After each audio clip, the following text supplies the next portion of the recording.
Hello and welcome back to the Dreamhack Collegiate Invitational. I'm Carson Cass with a fellow Carson here, but the CIB as he's better known. Introduce yourself and tell the people a little bit more about where you are, where you're from, because you weren't on the full talent release. No, I'm not. I will say I'm definitely not the usual talent here. I'm a little bit newer. My name is Carson, otherwise known as the CIB. I am a now alumni at Bruton Parker Christian University, and I do broadcasting for their esports program. Yeah. So okay, very, very lovely. And we've got a Conestoga here playing against the Kennesaw State team. We've got two very interesting matchups. We got a bird fight, and as a birder myself, it's going to be the Condors and the Owls.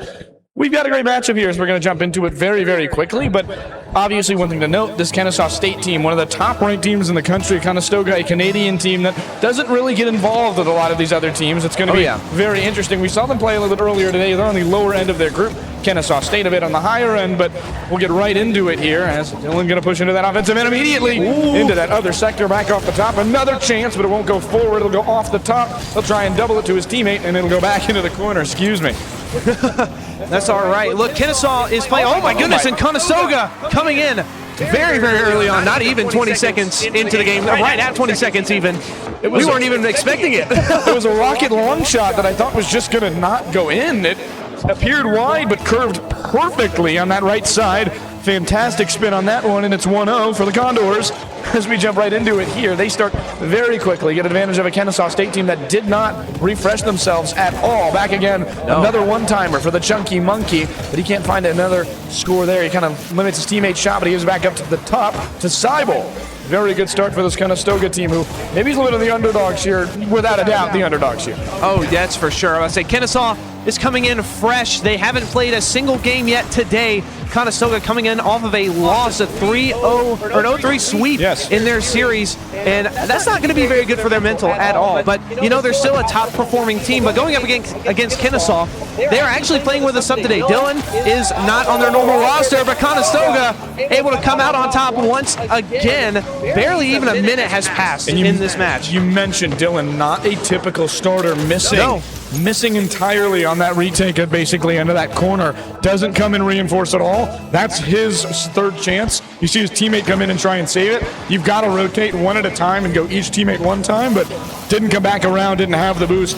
And that's a big part of Kennesaw State. What you're seeing, each goal has been where Dylan was supposed to be, where Dylan was supposed to rotate down to, as he's now on that other end. Mooses wide. Conestoga now dealing with another offensive chance from Kennesaw State, this time in the air, fitting as their birds, but it goes back out wide, and again, centered forward, but no shot able to be taken. So the ball now, Flitz goes up off the ceiling. It is pitched away to Dylan. Dylan getting challenged in his demo by Cyber. Chunky Monkey gets the pass up to Cyber. Does he get the pass down a bit? No, he doesn't. It is blocked by Kronovi. Flitz now on the attack. Off the side wall is challenged once again by 80. Chunky Monkey going up for the challenge again and again. It seems like both of these teams are at odds with each other right now. Neither one having the upper hand. Cyber almost getting that shot off right there. 80 up in the air now. Does get the flip reset, but it's not going to do him much well. Dylan now up in the air. He's going to challenge there, but he's going to be stopped by Chunky Monkey. It's hit down to 80.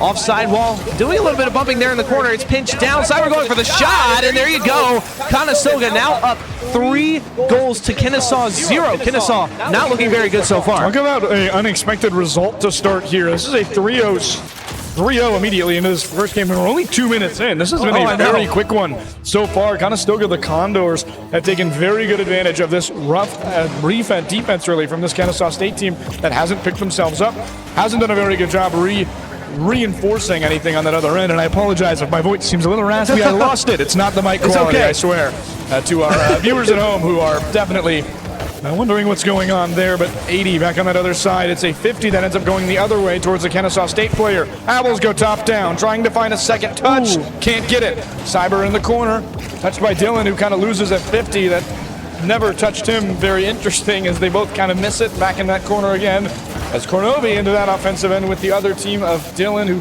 doesn't have the boost to make a play. And a Conestoga, another shot chance back in front. Kronovi, very well played to stay there. Krenovi on the attack now is stopped by 80. Cyber going to be the one on the attack now. Doesn't get a very good touch on it, but is going to stay with it. Tries to get it to 80, but Flitz is going to be there to stop it. Pops it up with no boost. He's not able to do much and gets bumped by his teammate Krenovi, and that's not going to be good for that attack. They have not scored a goal yet, and with a minute 53 left on the clock, they are going to be searching very, very hard to try and find some way to break through Conestoga's defense. Flitz now on the attack, gets 50'd away. It's up in their corner. Cyber goes for it. Dylan is on the challenge now. Hit away by 80. 80 to Cyber. Cyber in the goal. No! Flitz able to hit it away just in time to keep another goal out for the time being. With a minute 30, Kennesaw is having a very hard time right now. Yeah, they have no way to respond to this Conestoga defense. They're not doing a good job in their defensive end specifically. They can't get it into the offense at all. Here's a chance. Finally, it goes top side. As I say, they haven't been able to get into the offense. And once they finally do, Koranovi has to beat two players very good and goes for their own goal at a certain point as Fitz is there, but again, nobody reinforcing at all for Kennesaw. Has to just do it himself there. Yeah, I would say Kennesaw is not looking very clean right now, but like we said, they're kind of coming into this match cold. They haven't done really any warm-ups. This is their first game of the day, and you know what? Maybe this first game is just kind of a training period to figure out what they're going to do against this other team and figure out what they're going to do for the entire rest of the series. But Conestoga is up by 2 still with a minute left on the clock. Kennesaw do not have a lot of time. There's enough time to score 2 more to at least tie it up, but they don't have a lot of time on their hands even still. Chunky Monkey goes up for it now. It's popped up and away. Dylan getting the clear up to Flitz. It's popped way up high. Is anyone going to challenge it? Krenovi coming in from all the way across the field. It's stopped by Cyber.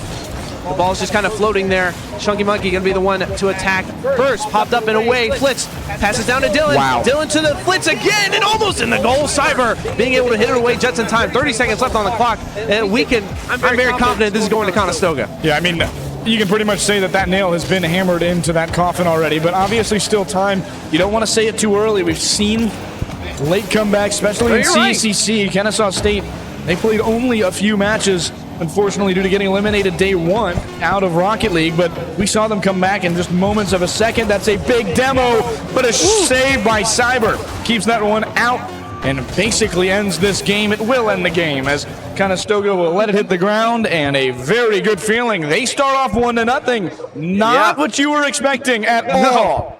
Let's say definitely not Conestoga on the board. Look at how many demos they had. Both the teams had a fair amount of demos. Kennesaw having 5, Conestoga having 6 demos. But either way, Conestoga is looking very, very good right now, especially coming off of their loss against, I can't even remember what the team they played. I was there watching it. I just can't remember. But they're looking very, very good. Their confidence is back up. I guess they know they have to play good against Kennesaw if they want to continue to play well for the rest of the tournament. But, you know, who knows? We mentioned formats earlier today. If you're looking for Valorant, they're not live right now. They're between games. The next game will be Kennesaw State, actually, versus the University of West Georgia, the Wolves. But I was looking at the different camera. I was actually looking at the camera for that, which is why I was not looking. But either way, we've got a lot going on here. It's confusing, obviously. If you're looking for Rocket League, that will be here. If you're looking for Valorant, that will be over at the Georgia Tech Esports stream. You can find that in their Twitter bio, or I believe it's at Georgia Tech Esports Flat on Twitch, or GA Tech Esports. We'll see. But they do a very good job generally trying to find their way through here. And honestly, I'm going to help someone else out because they got to go live in just a moment. No, they won't. Never mind. I was going to go grab earbuds. But as we keep going here, if you're looking for that, that's there as I ramble on and things keep happening here. It's a very hectic, chaotic day here at Dreamhack. For sure. But you know, honestly, with all this chaos, I've seen it before. When you're playing in a setting like this, it makes you play better. And both of these teams are coming out swinging. They're not playing bad, but the better team is going to be the one to come out on top. And currently, Conestoga is the one on top right now with one game in the series already locked away for their benefit. They're going to look to keep this lead and take it home. But there's only 2 more games to find that out, a possible 5 games to figure out who's going to win this series. But they're up and away now. Dylan on the attack does get the clear upward, but Cyber is going to send it right back. And with the redirect is looking to shoot on the goal, but it's knocked away by Flitz. Chunky Monkey on the corner does get the touchdown. It's kind of slow. 80 not in primal position there. It's 50 by Dylan. Cyber going for the shot, and it's just a little bit too high and too far away. No shots, no goals on the scoreboard just yet. Different from the first match that we saw so far. And as I say it, 80's going for the shot there, and it almost went in once again. Again, very different. No no early goals, honestly, this is probably going to be anyone's game right now. The mic picked up my wow there, and that was just genuine surprise that I had attempted to mute for, but it's just this team is playing so well right now against a pretty established Kennesaw State team that obviously it's a bit different when you have a sub! Top down, a beautiful goal from that very sub. Dylan struggling early, not here. Watch this. Great pass from Coronovi. Wow. Coronovi basically taps it in the air. They basically go for it, well, however, Dylan is able to get it, and Coronovi's little tap there sets them up fully.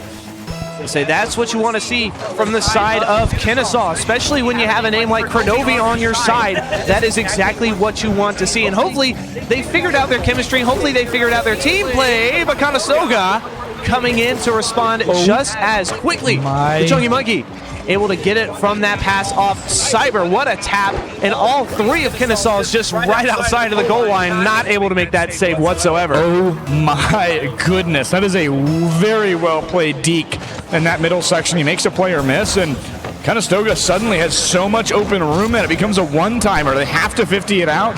They just got a very good opportunity and took it. I mean, that's what you need to see if you're kind of an underdog here. And the Condors, Dylan going for another one-timer. Teammate follows up, it won't go. 3 minutes and 20 seconds remain in this one.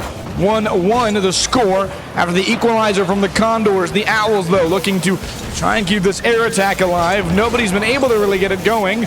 In that first game, different here. 80 off that wall, going for a second touch, but his teammate's there! And the Condors get 2 goals, 2 shots for the Chunky Monkey, and they have taken the lead.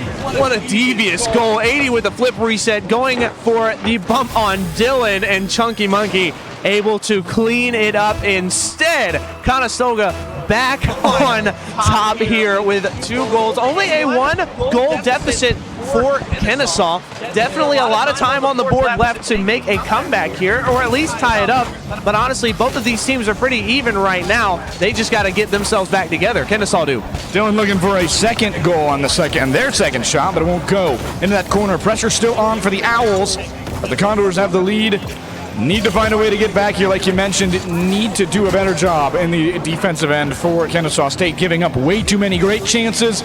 And like that, they take advantage of these dangerous passes. Dylan! There you go! Second goal! He's got a brace, and he equalizes it for the Owls. They say Dylan might be a sub, but he is performing well right now. The first game was just a trial run. Dylan is here, and Kennesaw is back in this series. It was never a shoo-in which team was going to win to begin with, but now Kennesaw is back in the running for sure. I grow more and more confident each second that passes. Each goal that is scored by Kennesaw, I grow more and more confident. This is a crucial game. Chunky on net. It will go wide. A great job there by a well-known name of Coronovi, excuse me, and that cornerback. Now they're just doing a great job. Conestoga, if they can win this game, it tells me that they can win this series. Oh, yeah. But if they can't win this one, it may be completely out of reach for them. Need to get pressure onto a Kennesaw State that hasn't woken up in time. We see reverse sweeps all the time. Syracuse over Northwood in that BO7 and PCL. Oh, yeah. Hey, I got to shout out my guys, but they have to do a better job there in the defensive end if you're Kennesaw State, but still in this one. This is a crucial game to win. You could easily lose if you don't get this one. But Conestoga taking advantage of misplays all over the place. Cyber putting it into the offensive end for Conestoga. The Condors back into that corner, can't deal with it. Nearly a shot on. Ball now, Cyber on back wall. Is it down? Never mind. Flitz, does he get the shot in? He does. What the heck just happened? The ball found itself from ceiling all the way down. Cyber not able to get that touch, and Flitch, the ever so slightest tap in 80, not in a good position, did not react well to that ball, and it found its way in. Kennesaw now in the lead, I think for the first time in these 2 games. A floater in the front of the net from Flitz. Conestoga now down for the first time. As the opposition to what you've just said is, it's very important to see this Kennesaw State team finally wake up. Maybe a heavy lunch, that food coma finally wearing off. Whatever caffeine they've got in them finally waking them up. But the Owls still have to deal with a Condor squad that have scored kind of at will when they've gotten good chances. They make one miss. It's Coronovi, though, who's going to push it out of the other end. A minute remaining. And the Condors getting more and more aggressive, more prone to mistakes. Pinch in the middle. Offensive chance here from Flitz, who actually misses it, whether it was a fake or not. It's not going to go their way. Offensive end now for Conestoga as they make one miss, but Coronovi into that corner. 50 seconds remain. Chunky Monkey can't get there. It's a total misread. pressure. Flitz on the attack now. It's cleared away from 80. Cyber now in a little bit of awkward position. It's 50'd away. Flitz going for the shot. No, Chunky Monkey able to get there first. 80 now on the attack. Flicks it past one. Is Dylan there in time? He is the 50 and away, but Chunky Monkey able to secure another shot. That rotational balance is exactly what you want to see from Conestoga, especially in a challenge like this against Kennesaw. Those rotations, those structures that they are building are keeping them alive right now. The tied score being 3-3 with 34 seconds left on the clock. Still anyone's game, even this close to the end. I'm sick to my stomach right now. This is an absolute nail biter. Nothing to be but anxious here for both sides. 20 seconds remain. It's nothing but instincts and will at this point. 80 going for a 50. And that other end, Flitz will push it in the offensive end. 15 seconds remain on net. Chunky Monkey puts it to that other side. It's going to be the Chunk Monkey. As it goes into the corner, I was phrasing the Funky Monkey there, but 9 seconds remaining. One more chance for Conestoga. Maybe no, it's Kennesaw State on net. Or not on net, a little high, but it'll go wide. Potentially overtime if it hits the ground here. Flitz doesn't want to let it go. Neither does the rest of Kennesaw State, but it will. We have extra time.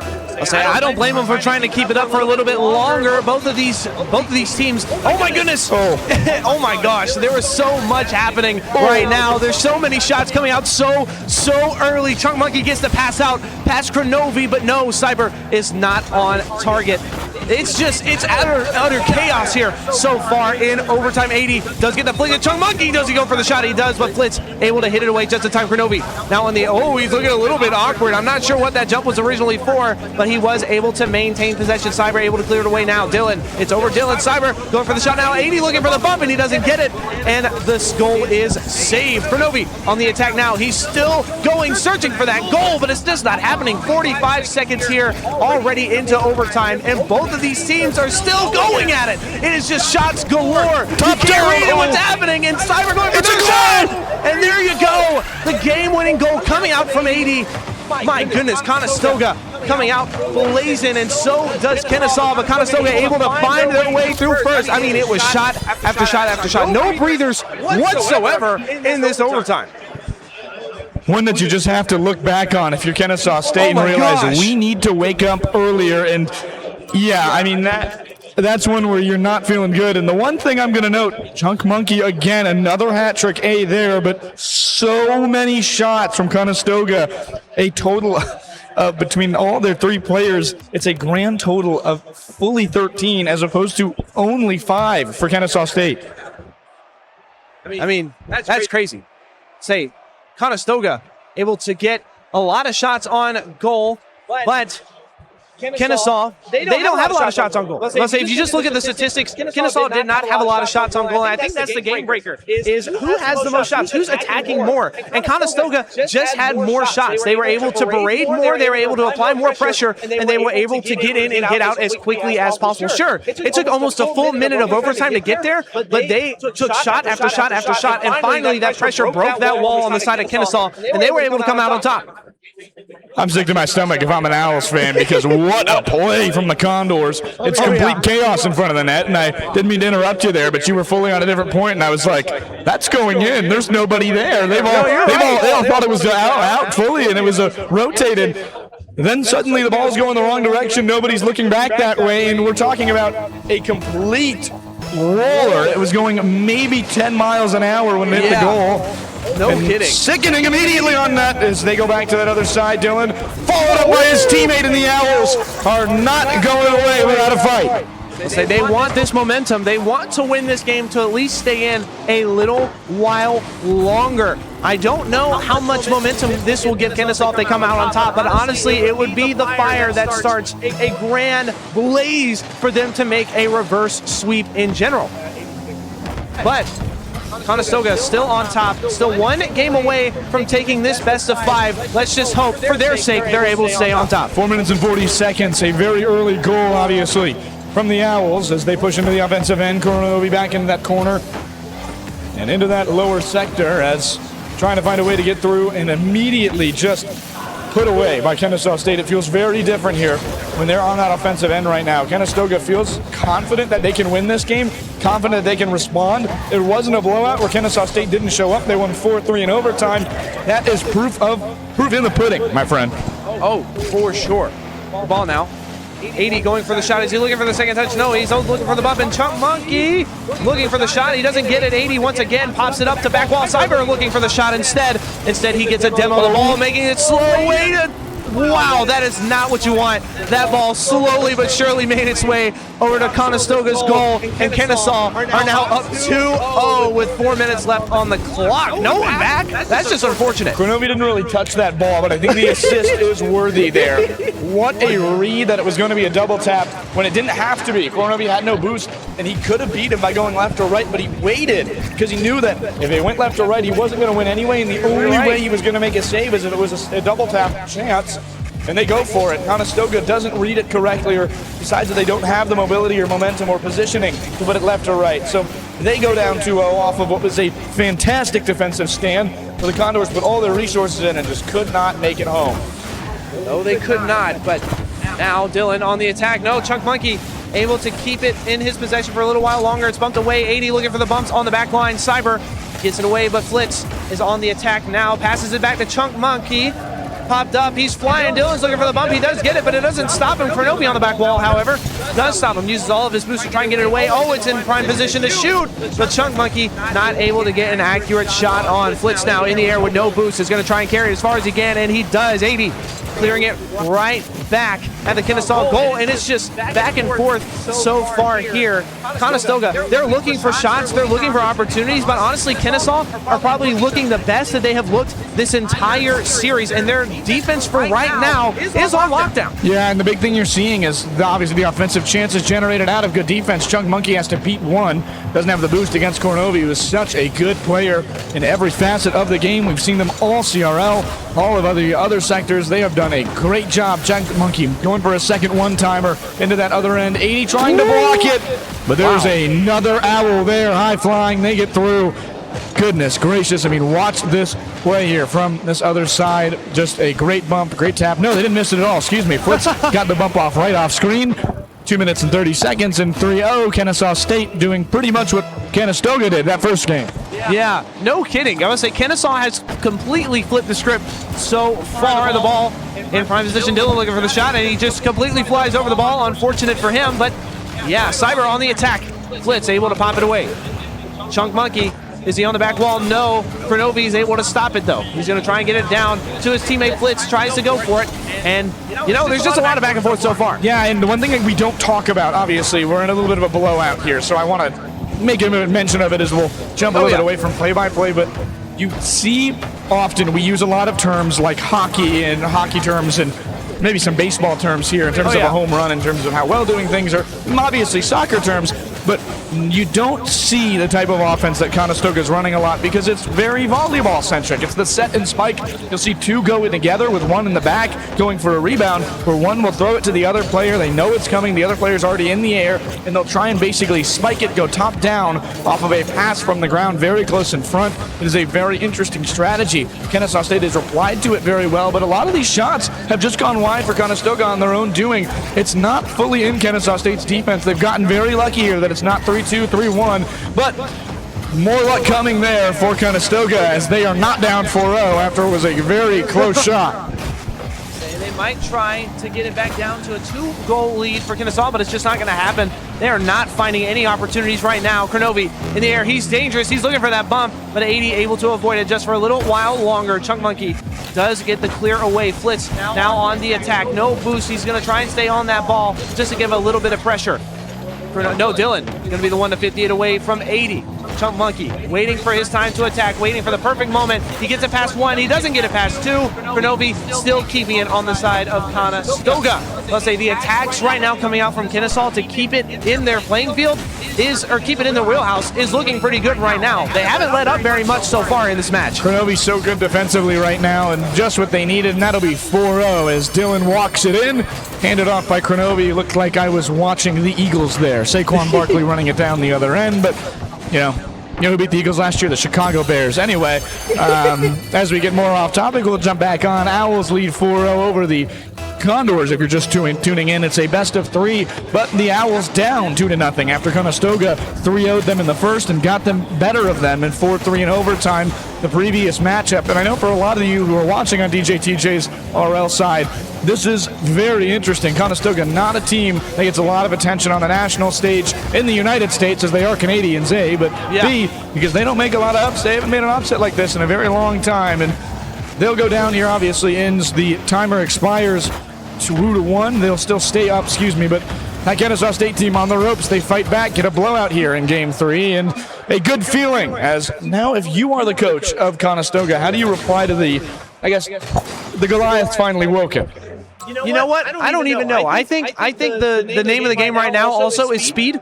Speed has got Conestoga on lock. Kennesaw are just moving way, way faster than what Conestoga is right now. And Conestoga have got to pick up the speed to get back in time for what Kennesaw is throwing at them. Because, I mean, they are an offensive monster right now. Shot after shot, demos, bumps, everything are coming out from the side of Kennesaw. And honestly, Conestoga need to start giving it right back. They did it in the first couple of games. We saw them doing it, and it worked out in their favor. They've just got to start doing it again. Otherwise, it will not be working out for them the rest of this series. Certain aspects have certainly slowed down in terms of Kennesaw State. You mentioned they're going faster, which I agree. In transition, they have definitely sped it up, but they're very slow on offense right now, and that's exactly what they needed.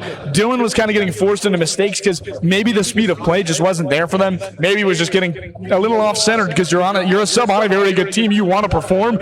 It's a bad feeling to not do well in that sense, and they finally have picked it up. Dylan, fantastic the last 2 games, 2 goals in the overtime loss, but did a very good job there on defense. They haven't made any mistakes those 2 games, and it's a good feeling. Now you go into this one, and obviously you feel a lot better. As Kennesaw State, you know you can reverse sweep this team because you can sweep this team, and you go into it. But for Conestoga, you got to kind of park the bus here. Got to make sure not a lot of goals go, and that you are at least getting one very quickly as they nearly score. Second chance for a goal! Chunk Monkey, goodness gracious, that brass monkey, if you will, trying to go for gold. 95 kilometers per hour, a rocket to take a lead. That's what you want to see from Conestoga State. Sorry, I was thinking Kennesaw State, but no, Conestoga. Conestoga looking very, very good every time they started with the lead. For the most part, they've kept that lead. And especially in the first game that we saw them play, they got the lead early and they maintained that lead early. And hopefully for them, this is the momentum that keeps them in front. 80 going up against Dylan, does get it past him. He's still on the attack with no boost for Novi. It will clear it away. Chunk Monkey back down to Cyber. Back to Chunk Monkey. Back to Cyber again. It's just a lot of 1-2-1-2 here from the side of Conestoga. Cyber taking it up sidewall. Novi's going to meet him there. However, it is pinched down to mid. Chunk Monkey does get the clear. It's up and away. Cyber does get the demo on for Novi, but to no avail. 80 does go off ceiling here. He's looking for another bump or another demo, and he doesn't find it.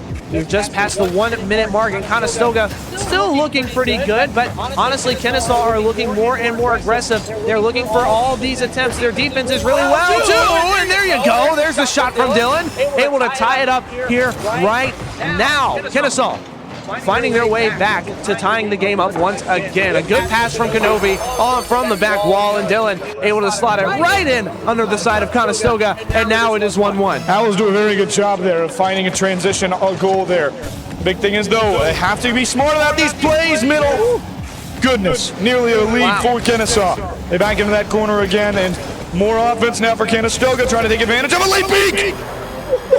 I don't know if that was going in any other way. Is that an own goal? I have no clue. A little fast, and Chunk Monkey takes a long shot there. It is on net. No, it's an own goal. It's an own goal as Kennesaw State loses the lead off one that was just going to go off the post and leave in the middle, sure. But he was trying to get it pushed wide, not sure if it was going in or not.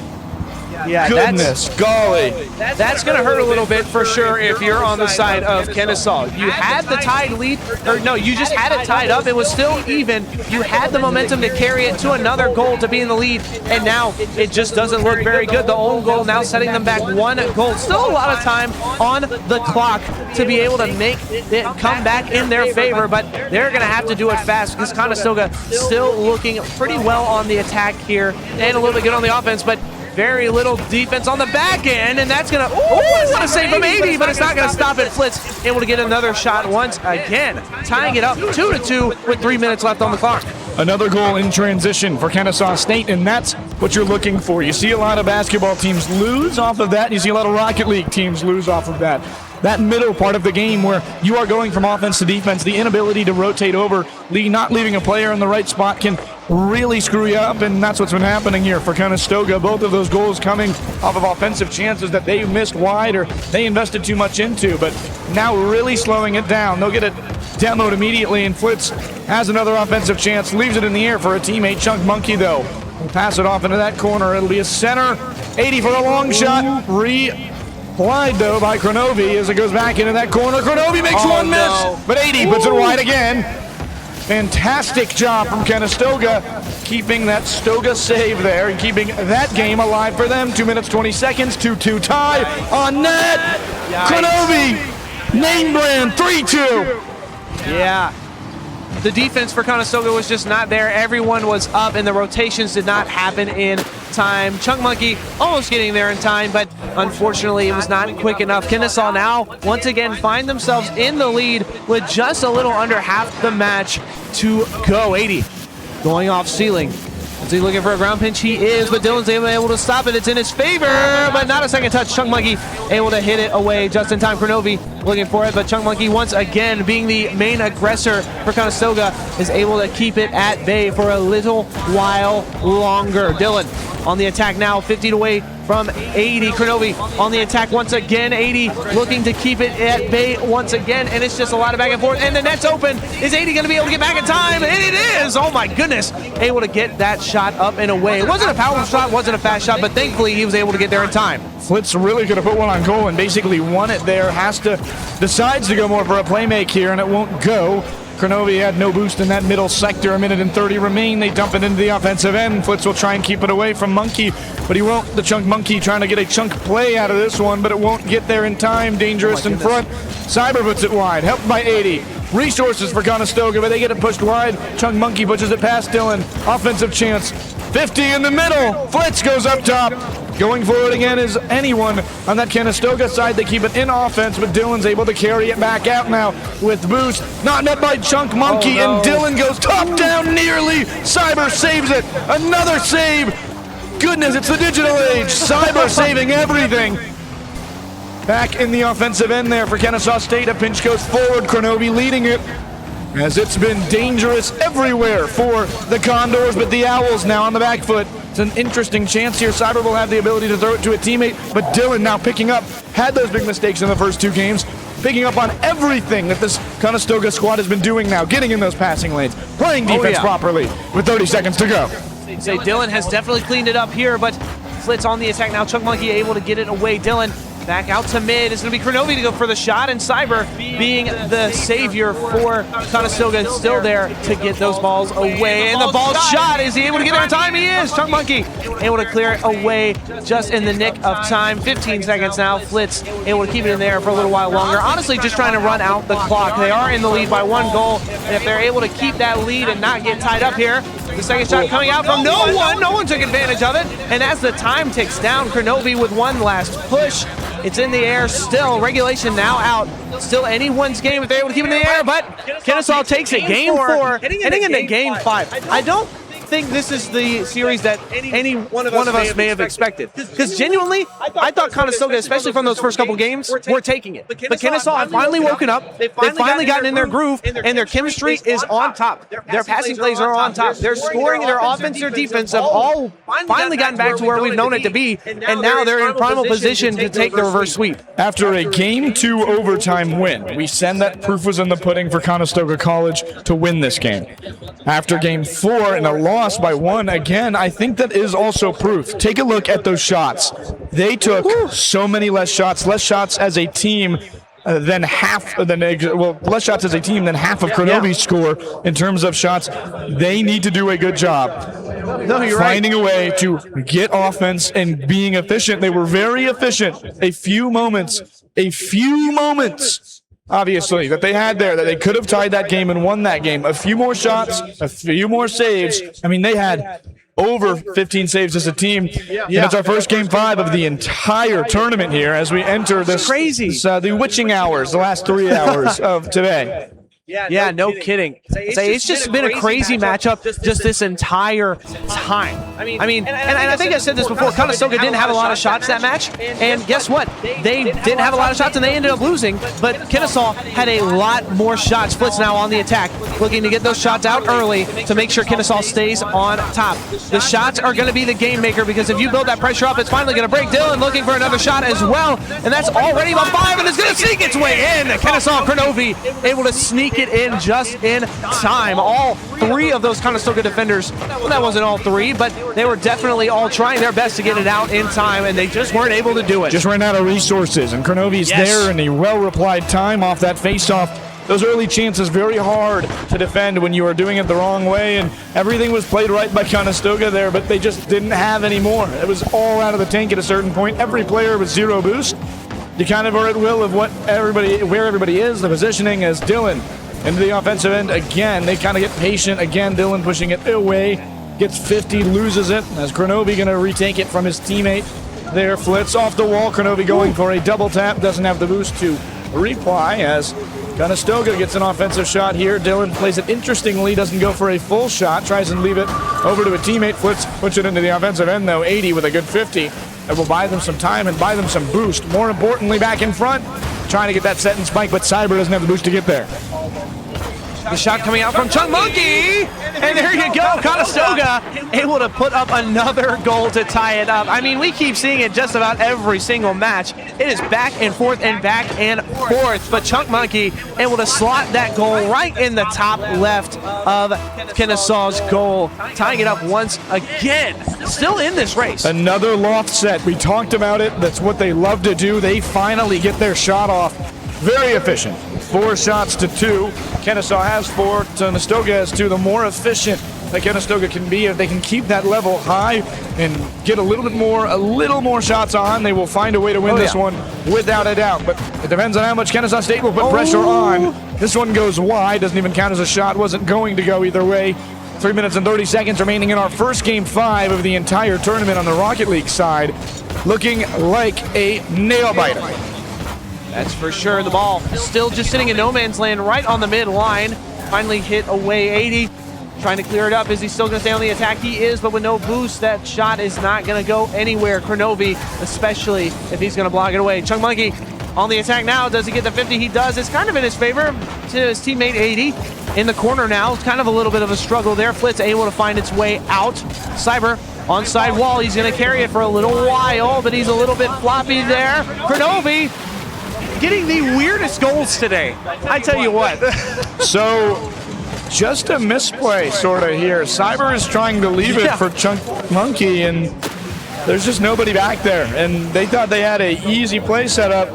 No way that they could have gotten it. And let me tell you, Kennesaw State just got it, and now it is 2-1. Owls have the lead, looking to pull off a reverse sweep in the first game 5 of our entire tournament, as we mentioned there.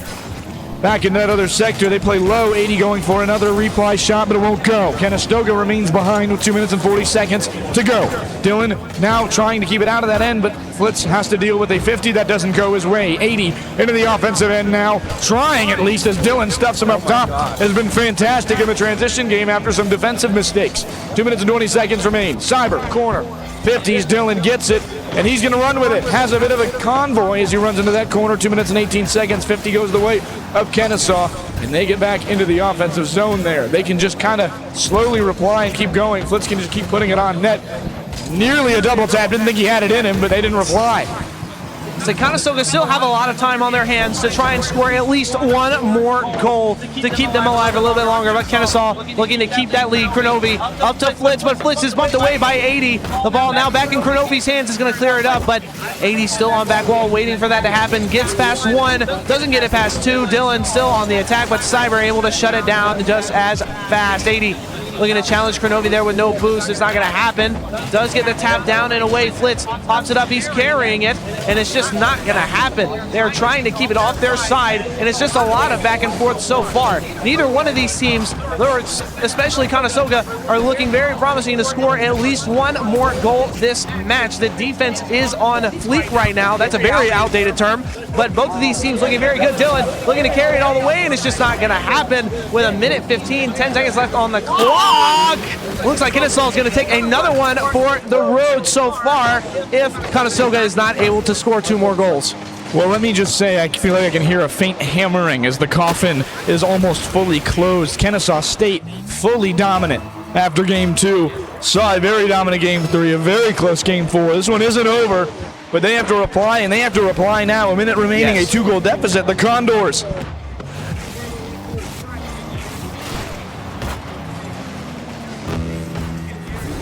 It's just...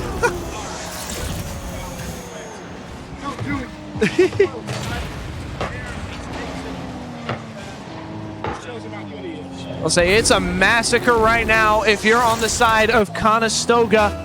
It's just not happening right now for them. You were muted that entire time? I was muted. My mic wouldn't unmute, but anyway, I hope I wasn't muted the entire time. Flitz, disgusting goal. Shows him how good he is. No, absolutely. That's a nail in the coffin. 50 seconds remaining. Conestoga has not scored more than 3 in regular time. They're going to have to match their, total game total at best in a mere 40 seconds, as I apologize if I was muted there, but just disgusting stuff from Kennesaw State, who's done everything, taking full control of this game. No, they definitely have. Not just this game, but this entire series. They came out in game 3. I thought they were not going to get out of it, but they are out of it now. 80 looking to score at least 1 more goal, but with 20 seconds left on the clock, it's not seeing. Well, never mind. He proves me wrong. Chunk Monkey able to slot in just 1 more. 20 seconds left on the clock. I've seen people come back from less, but they're going to be praying for a miracle if they want it to happen. Well, quote a very timely, I guess not timely, there's literally nothing that would refer to this at this point, but a 1980s movie, Miracle. Do you believe in them? And for Conestoga, it's got to be some belief that can happen. 80 into the offensive end is going to get a great shot off, potentially, if Cyber could get it, but they can't. 10 seconds remain, half their time expired from the previous goal. Dylan will put it towards the corner, 80 with a long shot. Blitz will keep it away, as that will do it. Conestoga so close to upsetting one of the top-seeded teams in this tournament. The Kennesaw State Owls have done fantastic on stream, 2-0 so far, including Valorant, but also they're ahead right now in Valorant. We'll talk a bit more about that later, but way more shots from Conestoga, but they just aren't as efficient and they can't pull it through. Yeah, that's just unfortunate. Conestoga looking to be the winners there, not able to come out on top, getting reverse sweeped by Kennesaw. And it is crazy that this is the first this is the first full reverse sweep of the day, and also the first fifth game today. Like, that's just crazy. And it was a good matchup. All of this time, it was a good matchup. Both teams played extremely, extremely well, but Kennesaw, looking to be the better team, did end up coming out on top in the end, which is just crazy to me. You got a player of the match. It's got to be, obviously. I don't think I need to say anybody else. I'll let you get through full of them with their name, do a little bit of cool review there. But Kennesaw State, you're led by a certain player, a certain name brand. Yeah. I think you may have heard. I think I've heard of him. I think his name is Chunk Monkey. Chunk Monkey. Wrong That's shot. it. I think it's Kronovi. Kronovi. Yeah. Kronovi definitely was pulling out a lot of tricks there, but they did play well as a team. It wasn't just him carrying him on his back. He did have most of the goals, but they did play well as a team in the end. It was a lot of team chemistry that got them back up to where they were to be able to reverse sweep, because they were not looking at those first 2 matches, but they were cold, they weren't ready, but then they finally realized they were here to play, and they did play. That's about all we've got here.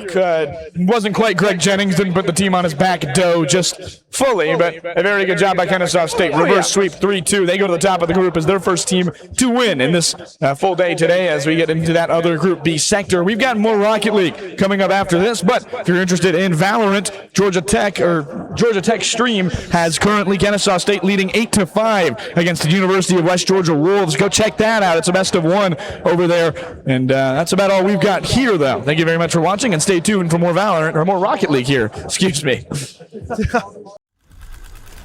Impossible. We love that word. It's a challenge to explore the unknown, to sculpt the skylines, to map the human mind, and propel humanity to the edges of Earth. At Georgia Tech, we are determined to forge a better tomorrow, because the world is counting on us. Impossible. It's not just a challenge, it's a calling.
Hello and welcome back to the Dreamhack Collegiate Invitational. I'm Carson Cash, joined by NSCL Hall of Famer Snipes of Clemson fame. How are you? Doing good. Well out of my twilight zone, but it wasn't too far of a drive, so I figured I'd stop by for a little Dreamhack trip. Yeah, and you got lucky enough to be chosen to be on here. So, how's the feeling there? What are you feeling about this general experience? It's great. I got a 10-minute heads up. DJ TJ, shout out. Looking forward to it. I know a little bit about the teams, both SEL teams, and I like to keep up with that. So I've got a little bit of context. I'm not just flying blind today. Yeah, these two teams also earlier today, they're both 1-1, middle stage of that Group A squad. No teams eliminated today for Rocket League, but this is going to be their last matchup of the day. Both of them have taken a win against the BPCU Orange squad. As for the other side, they both lost to Winthrop. As Winthrop may not drop a game all season, so we'll see how that goes. They'll go on and play the other side of that Bruton Parker squad, but we've got an interesting matchup here. So obviously these two teams, Daytona State College and Bruton Parker, long fame history, and I'll let you get a little bit more into that in terms of what's recently happened between them. Yeah, if it gets friendlier for DSC, the shorter the timeline is. Historically, they had never won a series ever against Bruton Parker, multiple league plays and playoffs, until a SEL LAN about 2-3 weeks ago, in which they beat them in the loser semis to make top 3. That was their first win against them ever, which also gave Bruton Parker their worst finish in SEL in a long time. Yeah, so I guess I can hard launch that. I just got hired by SEL, so all of SEL fame here. A lot of members, obviously, here we are in the southeastern United States. Unsurprising, but yeah, obviously these two teams face each other a lot. The first time ever they got beaten was in that LAN, so it's a little contentious. This Bruton Parker Baron team is looking to find that win back. They are not feeling good. It's definitely sickening to lose to a team that you feel like you have the number of, but as we get into it, it's going to be Bruton Parker, Daytona State looking for top seeding or second seeding into that Group A today. Yeah, crucially, now crucially the first goal is scored by Daytona State, as Solis gets a quick one on the board on a dunk from Gio, and they're going to start the series hot. Yeah, so I was expecting somebody to come up top to contest that. Nobody does, as Antics just doesn't go back up top, trying to go for a save there when he really could have gotten a touch there, just opts not to, and obviously face-off chaos starting here for Daytona State as the Barons go down 1-0 early, trying not to repeat their last series score, as you mentioned, at that SEL LAN. They'll play each other obviously a lot there in the next season, but the last time for some of these older players to get a shot, to get revenge for that. Yeah, I'm not sure the senior status for this Bruton Parker team. I know this DSC roster has maybe a year left together, so they're hopefully coming into their peak, but this Bruton Parker team has been on top of the southeastern region and very competitive in it for a couple of years now with some of these names. Yeah, and obviously a long time coming. Daytona State running with a convoy as a good attempt from Gio to get that bump there, but another player from that backside. It was Cass. Gio pushes it away wide, but Cass going with the save into that corner as well. He pushes it there as Daytona State going for these longer clears, trying to get these big transition game chances. Yeah, looking for those gaps still early. We saw an uncharacteristic mistake, a little bit maybe nerves and defense, so maybe still poking, prodding for those. But it's now we're in a game where they've set it in a little bit. We're getting some demos, some midfield play. Nothing's cracked quite yet, though. You feel very interesting when you go into these games. Obviously, they finally settled here now in their last game of the day. Both of these squads, that morning has really worn off, and obviously it was a late morning, started at 11. That should be enough to wake up, I believe. But for some of these teams, they obviously needed to get comfortable, and you're seeing both of those teams doing the same. More offensive chances that are just kind of getting shoved away as Smooth moves into that other corner, has to kind of give that 50 up, and this is Antics who's back now into that corner, pushing it away. It's going to be one more chance on net. Nobody's there. Goodness gracious, the Barons with a lob. Yeah, it was a dunk to start it for DSC. It's going to be a dunk to even it up for Bruton Parker. Milk just gets a nice dunk over the top. No one ready for it back post, and we've got a tie game. Now we've got a lot of chaos happening here. I mean, some of the production crew behind the other production crew actually working this game, opening Pokemon card packs, and it's a absolute pull as I was trying to get into that call there, and at least related to Pokemon, but an absolute blast on that other side as they just barely push it away. Daytona State now into the offensive end. Gets pushed back out. Defensive end is Bruton Parker, but it's a good shot up top as Cass back in the corner. Yeah, over to Antics now. A little bit more in the midfield. Solis is going to try and contest on this healing. Doesn't get it. Maybe a bump attempt followed by Smooth. Low boost for DSC here as they can start to feel the pressure the longer this ball stays in the corner. The worse it could be. They're looking for that all or nothing clear. I don't know if they're going to find it. Smooth keeps the pressure just at bay. And we might actually see a counterattack the other way, but just in time. So. Tied 1 with 2:20 to go. We're seeing very good offensive chances. Here's another, as that's a big miss there. Gio, the only one there for Daytona State to put it away. And no goal there for Bruton Parker, who still has another chance in front. That's a big whiff off the post. A second chance. Goodness gracious, a miracle. They finally get one past them. Bruton Parker very lucky to have gotten an opportunity there after a big miss off the post, but luckily they get one there and 2 straight for the Barons. Yeah, they lose track of Cass on the backboards. Turtle, as we're going to be calling him for this, for anyone who has to read the name. They lose track of Cass on the backboard, and they're going to pay for it. Good follow-up for Bruton Parker. Maybe back the other way, not quite, as Gio goes for a full free jump in the corner. And just turned away, and they're going to have to settle for a little bit more of a measured approach. Yeah, and that's the big thing here for Daytona State is they have had these big kind of looping chances where they try and push it into the offensive zone as fast as possible, but don't want to fully commit to an offense. That is an important demo as Cass or Turtle just pushes it immediately wide. That is a goal if it is not made, and the demo comes through as we jump back on the other end.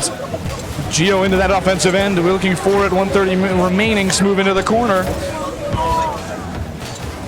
Back into that other side, bumped away, 50, as nobody's touching it. It's just everybody going for these blocks and these demos. It's left so much space open. Not a lot of possession, mostly just going back and forth as our production team seems to have opened the pack of their lives off screen. I believe they have just gotten the Zekrom in the black box, if you're familiar with that, which is a $500 card if it's grade 8, I believe, so good feeling there. 1 minute and 5 seconds looking to Daytona State trying to find a big pull here. Maybe not worth $500, but I mean, obviously there's a prize pool, so a little bit more than that if you can get there.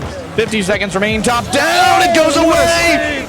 Bruton Parker can't get it in, and Daytona State barely alive, but another chance. Another! 3-1, Bruton Parker, the Barons, maybe a nail. Yeah, you know, they keep the pressure up and they pull a card of their own. It's a 3-1 lead. Is it going to be enough to convert? 51 seconds is a lot of time on the clock, but they've settled in. They've got the lion's share of the pressure. The passes are working. I like that Sulace and Gio have the same camera because one of the cameras isn't working over there, I believe. So very, very fun. They've actually merged and become one player. Yeah, and that's really interesting. That's 2 controllers he's playing with. Oh, speaking of the 2 players, Gio and Solis, they're going to share a camera and they're going to share a play on the field.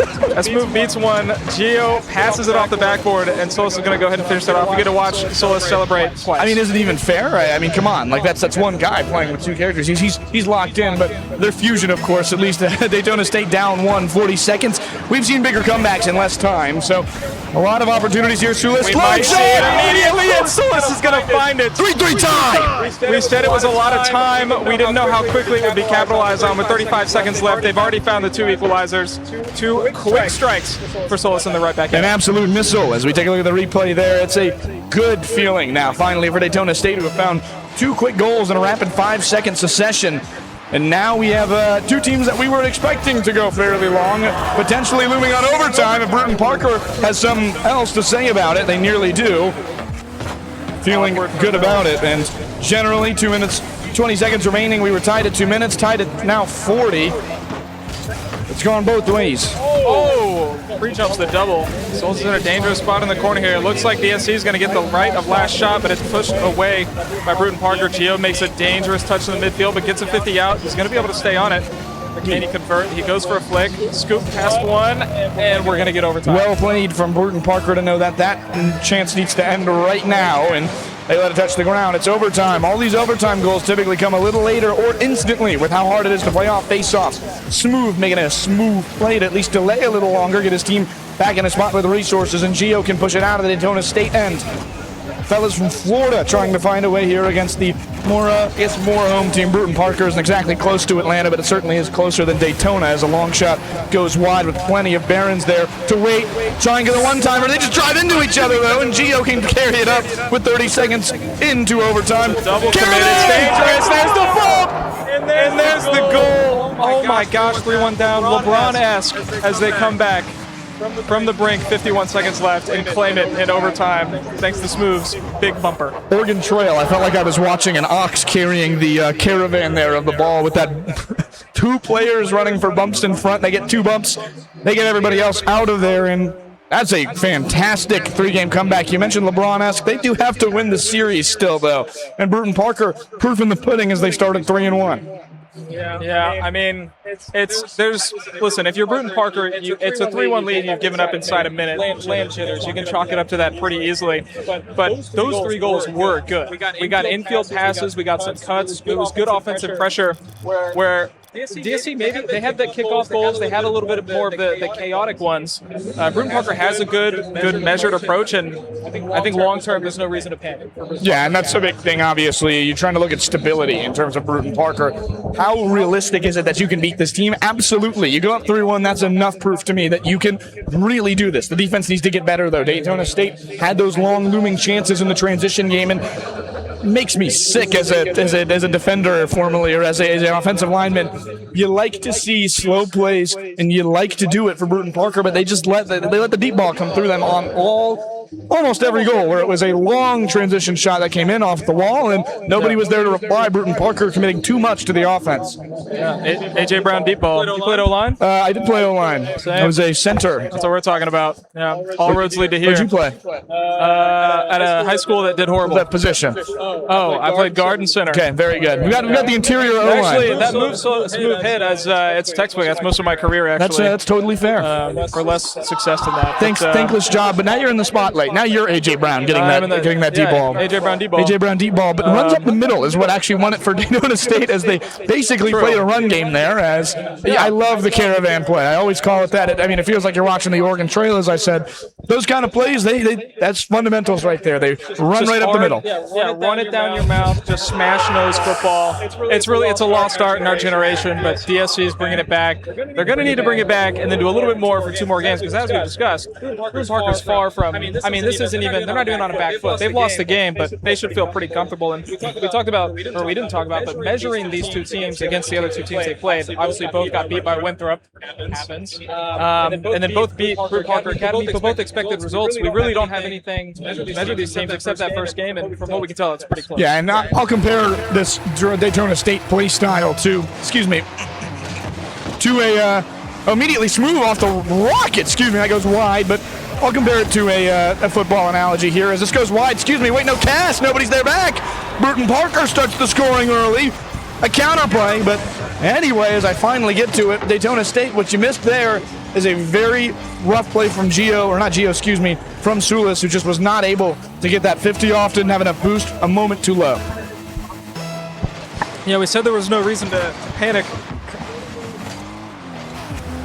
We weren't kidding. Sorry. Both of us are coughing. Fantastic. Neither of us have voices. Both of us are coughing. There is a fog machine in here. Starts it off hot. And, you might have heard it. There's something about leads in this Bruton Parker team that they just seem to disappear. Call it a magic trick, call it smooth, call it DSC. They've taken another lead away. We're back to even 20 seconds in. Now I can finally compare Daytona State after they've done something good to my Chicago Bears. Gio feels like Caleb Williams making these long arching passes in the other end, but it was Smooth and Solis, Kyle Manungai, and DeAndre Swift just full run game right up the middle. It's my only Bears jersey. 2 years ago, they would have been really sad to hear that comparison. Yep, and you know what? We feel a lot better now. Shout out to that group, 424. Comebacks is the name of the game for Daytona State, but trying to find their first lead in regulation here as they go back 1-1, but Bruton Parker, nearly a one-time shot. It's moving to that corner. Will push it into the offensive end.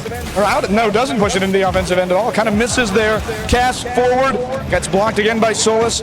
Daytona State looking again towards the middle. Having to do anything out of resources. Gio the only one with some semblance of boost and a big whiff. Bruton Parker, corner.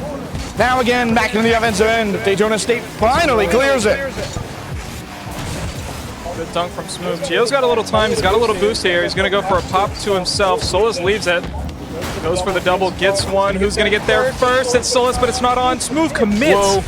as third. Oh, we are not getting a Psycho, surely not. Okay. Yeah. Okay. Whoa. A little too early in the series for that one, big dog. Little risky playing there from Daytona State, but Gio had the necessary resources. That's a smart player doing a smart thing, and they push it away. Gio in that middle. Redirect goes wide. Would have been a goal if it had been put towards more. Cass, excuse me. I got Calm Turtle, saw the M, and just went Cam, so Cass puts it away into that wide corner, and just get most of the letters right. Yeah, That's fine. Weird shot there. Cass puts it kind of into the air after having what would have been a fantastic second shot. Kind of got sawed off by the ball coming out so fast from the goal. Carries it in. Cass trying to run the ball, but puts it back into that corner. As again, Daytona State with weird long chances. Smooth. Wow, Gio puts it on, but it can't go in. Great defense by the Barons. Again. Just barely keep it out. Now they're on the offensive half, and it's just Gio back. Smooth is gonna provide that cut. Sorry, it's not quite going to alleviate one bang, and they've gotten a demo upfield. Milk is going to cut that out, so it's not going to be too threatening as he beats another one. And we're seeing a lot of these brief advantages being canceled out by demos, but now it's kind of settling more into Bruton Parker's game. Gio with a flashy play as Zantic is able to put it, puts it away into that corner. Wow. Whoa. Oh, this is awkward. Smooth, is he going to look for pass? No, he's going to look for shot. Maybe it would have been different. Lopez back. Gio's going to have a little space. He's going to go for the first flip. I don't think he got it. It's going to be dunked out by Antics. Milk RL, I try to say, and immediately bite my tongue and cough. So that kind of day, and that's kind of what happened there for Bruton Parker. Oh, one-on-one. ISO. Whoa, what a shot off the wall! What a save! Smooth! Oh my gosh, apologies. I just... a little bit of a voice crack. Calm Turtle. It's all good. I had 2 in the first game. It's a long day and a long series for both of these squads as everything is terrifying. Oh. Milk puts it wide. Not spoiled just yet. 1:40 remaining. Trying to get anything. Cass able to move it out of the zone. Flick. Shot just off. No touch. A follow-up from Antics. Does he slot it? No. Smooth is there. And we stay at 1-1. A much lower scoring affair than the last time. No team looking dominant yet, but both teams have had great chances. Yeah, a lot of aggressive play from both of these squads. Milk into that corner. Gio kind of able to make one miss that possession. They expected him to play the 50 there. It's going to go away very close on that shot. Gio bumped, but he's able to touch it before it goes wide. Smooth with the miss. Solis will get a play. Just kidding, he's gone. Smooth, long shot, doesn't go. A minute. Gio to Solis. As Gio was actually not able to touch it, it was a BPCU player that touched it top down, going for the double. Can't follow up, but here's the second shot. Nails it. Barons on top. Awkward defense for Daytona State on the goal line. No one's quite getting out of Childless, despite them both having boosts, and Antics is going to very well place that shot just out of reach of Smooth and Gio. They're going to get that 2-1 lead back. They're going to give themselves their 3rd lead of the series. Can they convert this one? We'll have to see. It was 40 seconds and 35 seconds where the last 2 Daytona State goals were scored to give them a tie, and then, give them a 1-goal deficit, then a tie in game 1. But the Barons doing a little bit better of a job here, trying to stay aggressive, not trying to go anything away. Could this be a dagger? No, it won't. Daytona State really keeping the game alive here. Solis, long shot. Solis with the counter. Well played, as Milk puts it into the corner. Gio, another chance. It's going to go off the middle. Oh, into the corner again. Smooth. Gets it back on net, though. Second chance. Well played again. We're up again. It's going to save it away. Solis is putting everything on Smooth's shoulders there as he leaves him alone on defense. It's going to get popped up. Does Gio have something? Plays the fake well. It's downfield. Someone is back. That could have been a disaster. So we get to 4 seconds here. There's not much hope. You can hear that. I hope that picked up on the mic in terms of what Bruton Parker just said. This is a very heated rivalry. They are screaming at each other. Great show. Milk spoils the game for Daytona State, and 3-1 earlier deficit. This one should be good. This one should be good. As long as you don't let it go off immediately, it's okay. It would have been impressive. It is. If you're going to have a 3-1 lead, do it with no time left. That way, then you can do that. No, that's right. Really. Don't score don't go 3-1 until there's no time left. left. Third goal till 2 seconds. It's really genius. It's genius what they're doing here. It's genius. I don't know who's writing the script back there for PPC, but to the letter, I'd say do that 2 more times and you should be good. For DSC, point of concern, the offense, they got away with it in that first game. A lot of lightning strikes, capitalizing on the chaos. That game they got one early, but after that, they didn't really create those chances. And when they did, there were saves, there were blocks, there wasn't enough follow-up.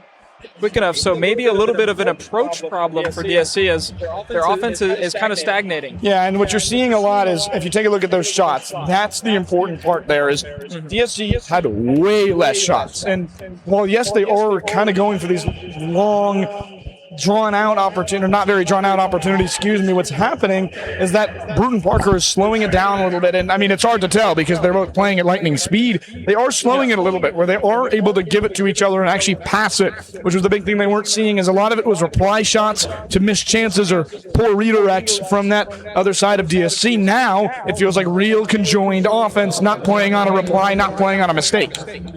Yeah. That's the advantage for a Bruton Parker team like that. 3 goals both times. It's consistent. We've felt that they've played the same both games. They've had moments of calm, composure, structured goals. DSC got away with it in the first game. They didn't get away with it in the second game, and something is going to have to change if they want to get these 2 more games and get out of here with a win. With the Group B having a forfeit, there's a lot to play for here in this seed because they're not going to be getting a 3-0 from the Akron forfeit. The winner of this most likely could get the 2 seed or the 3 seed from the event guaranteed. Yeah, pretty much. I mean, I think it is actually guaranteed that they will get the 2 seed if they win. I think this is the last matchup for both these teams today, and they will be. I mean, both groups combined. Yeah. Oh, yeah. They will have it. I think they will have it just because they will have that. The extra series. The extra series because they obviously have a disadvantage playing less games. But yes, I believe it will confirm the 2 seed for tomorrow's tournament, which will be a 7-seeded start. We'll start tomorrow, a 7-seeded elimination bracket. 4-10 remaining, so a lot of quick chances for both sides, but no quick goals this time. Into that corner, DSC nearly nailed one. Gio puts it on, but well timed. Here's a second chance. Milk barely enough room without any boost. Yeah, Antix is going to get one down the middle. A little bit thrown away there, but it's followed up. Actually not followed up great. Cass is going to have to make a good save that just falls into the hands of Solus, who puts it mid to Smooth, who goes. He gets greedy for the top left. He's not able to convert. Gotta imagine you have to shoot on that closer post there with nobody kind of ready, but Daytona State, well done in that defensive end so far. She keeping it out. Maybe not. It's a long shot the other way. Excuse me. I thought those players were way more forward than they actually were. Well timed. Back into that corner. Gio shot. Well saved. Cast in position. He wasn't earlier in that game 1. Big difference here. Game 2. A little love tap from Solus there, but they're going to keep the ball in DSC possession. This could be dangerous as he saves the flip, gets a shot. Gio's there to put it away. Cass is going to keep it interesting, but another touch and maybe one more, and yeah, we're going to get out of the blue half here and immediately transition back to it as Solus is asked to make another midfield play. We rarely see any second shots here from these teams, and they just kind of go to the other end, and whenever there is a second chance on the goal, it feels like it's almost a goal 50% of the time and almost 100% of the time if there's been 3 chances on net, but you're just seeing so much aggression, very little temper. Solus to each other. Oh! You want to talk about Braun and Wade? That is a prime example. The 1-2-3, and Smooth will call Mario Chalmers in the background as he watches his teammates get to work. You know, he falsely claimed that he had the steal that led to that play, and never forget. But that's going to be a great starting goal for Daytona State, and it's a good one. It's not just a counterattack. That was good offensive mechanics. The audience here, I hope, enjoyed the Mario Chalmers reference as much as I did. I have to say that is a very good way to put it. Smooth into that corner, trying to play defense in any way. Well read, Smooth. Nearly blown Smooth away in terms of that. Going forward in the offensive end. Gio goes for a lot of plays, like 2 in bun. For a lot of plays. It's a good thing Solus's camera was there instead of his own, because I would not want to see his visual reaction to not getting the flip there. Disgust would probably be, most likely. That would be my guess.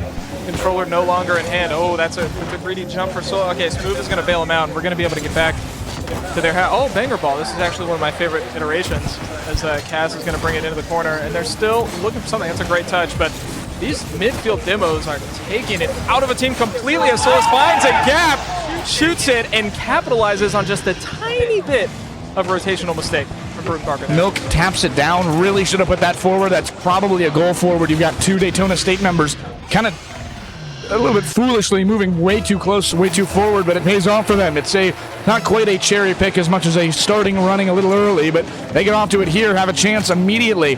Nobody's got any boost other than Cass. He'll be forced to make the save, but Solus has, again, no boost. They play it like he does have some, and it leaves the chance a little bit alive. Cass pushing into the offensive end. 1 to beat. Has to put it away to his corner, to his teammate once again, Gio. Pushing it out as Milk basically helping Gio out a little bit if he can get it out here, but he won't. Solus will. corner, trying to give it off to Smooth, but he won't be the first one to get there. Yeah. Now the shoe is on the other foot, so to speak, here, as Bruton Parker is going to have to overcome their first deficit, really, of the series. So certainly the first 2-goal deficit, as DSC looks pretty comfortable here, but they have to close it out. We saw Bruton Parker get confident with a 2-goal lead, and it came back to bite them. DSC is going to have to do something about that, as they have no one there in the midfield, and it's going to cost them a little bit of pressure, but now Smooth has a chance. Never mind, bumped upfield, kept in by Cass. Cass has been having a great series, by the way. I think all but 1 or 2 of the goals for Bruton Parker, and we are going to keep it in. Cass there, just like we said, in the right spot, not able to convert. Kind of goes for an interesting play there. It's going to be Milk to follow. It goes up top wide. I guess up top, too high.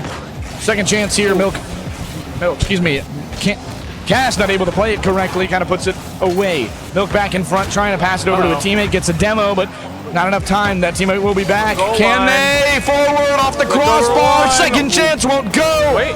And the blocking can't do anything as Gio pushes into the corner, looking for another shot. Daytona State, they have their first lead in regulation, and they may not give it up with 20 seconds. Yeah, they're holding on to it pretty tightly, and 20 seconds left. It's hard to imagine them giving it up, although a demo there is certainly going to give them a chance. Knocked out. Can Milk keep this in a threatening way? Barely puts it to Gio. Gio's going to be able to get a 50. That is dangerous. There's no one quite on the goal line yet for DSC, and a shot is going to come out. The Smooth is going to save that, and with 5 seconds, this one is all wrapped up. Gio will put it into that corner, trying to get another goal, because they're being a little mean here. These are 2 rival teams at this point, especially after the history that's been made. I mean, we'll see. Obviously, they'll have a little bit more, I think, aggressiveness and a little bit more rage relating to it next year when they get back into it, because they've been underestimated. But now with a 2-1 lead in the series, we may be going to 5 again for the second time. If BPCU can, again, find their way back, they have to if they want to get that anywhere close to that second seed, because 1-2 might actually put them down to 4 or 5 at 2-2. Yeah, I mean, like we said, there's a lot more to play for in this game than you might think. Like we said, because there's a forfeit coming out of the other group, the winner of this is guaranteed pretty much the 2 or the 3 seed, whereas before you maybe had considerations of a 4th, where you'd have to play the 1 seed immediately. In this case, probably Winthrop. But there's a pretty safe guarantee of dodging that matchup till potentially the winner's final if they can win the series. Yeah, I have to ask, because we are getting towards that end of day 1 for this group specifically, and end of day 1 after we have only 1 matchup after this. Would you prefer, if you were a 1 seed, to then get a first game, have an 8-seeded tournament, or a 7-seeded tournament where you get a bye, or an 8-seeded tournament where you get to play the 8 seed first? I would prefer to win the tournament. I'm not very good at that, but listen, coming off a bye, historically, you look at every esport, every sport, and there's danger to it. 1 seeds in the NFL, in the NBA, and Celtics were 2 seed that had some room, and they lost it. So there's danger in being that high seed. Yeah, obviously, talk about injury. No injuries in Rocket League as far as I'm concerned, except unless they're really funny. Yeah, I mean, they have to be really funny to be. Oh, that's a joke that they won't enjoy over at BPC. As another early goal for Daytona State. It's going to come off of a dunk by Gio on Cass, and he is not going to let somebody steal his goal. Yeah, sometimes when you watch these face-off goals, your defense, sometimes your rotations, you think you're in the offense and you're looking up and the ball is suddenly in your end on those early starts to those games, and there's a bit of a comedy setback there for that BP Christian defensive line. Oh my goodness, back in front. Nearly another dangerous spot. That's a great 50. They've been trailing now for such a long time. Bruton Parker has not had a lead since game 2. Yeah, a little bit of a drought. Not only that kind of drought, but a goal drought since scoring at the end of game 2 to make it 3-1. They haven't scored and honestly haven't recorded that many shots. I'd hate to say this is a must-win game because I feel like Booker McFarland. But I would consider this, we need something fast here. DSC has been good at responding quickly. It's time for Bruton Parker to do the same. Right on that other end, nobody challenges it. Some call it a curse, I call it a gift, as I correctly predict Bruton Parker to turn around instantly and score. Gio gets sat on a little bit. I mean, Gio doesn't get bumped at all there. Gio just drives right past it. Yeah. There's a bad decision, bad result. Yeah, I mean, it's a curse maybe. You didn't say that they were not going to score, but back on that other end, wow. Bruton, my powers are too strong. I was going to say you might actually be a prophet the wrong way. I'm on their payroll actually. As a bad first touch from Gio goes awry there. And they have gotten that response we were asking for. Yep. 2-1 lead. On those face-offs, again, another rotation that looked like a comedy set. As it's 2-1 now, Bruton Parker, they take their first lead since game 2. I may have actually set the curse in motion there. We'll leave that to review. Back in the other corner, Gio, baby, barely able to put it in the other end. Is somebody there? It's Sulis, yes. But again, more chances will come if they can't push it out. Smooth will be able to at least move it in the middle of the 50. Yeah, you got to think Cass there very much, because that is a goal if Cass does not touch that ball. Offense. Oh, that's a dangerous down. 50. No, won't go.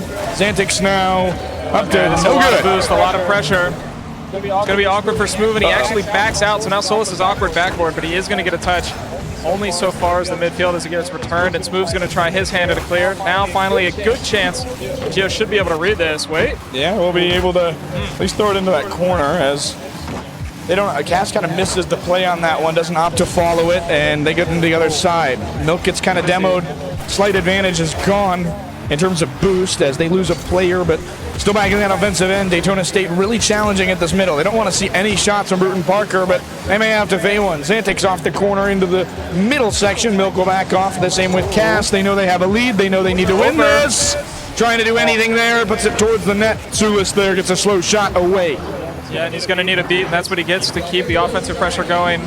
Milk's going to be there, has to work alone, but Cass is upfield, and is going to provide a little bit of an outlet, and he gives it right back to Milk, who puts them into another 3-1 position here in Game 4. I mean, I hear a faint hammering of a coffin shutting, but obviously we talk about what happened in Game 1.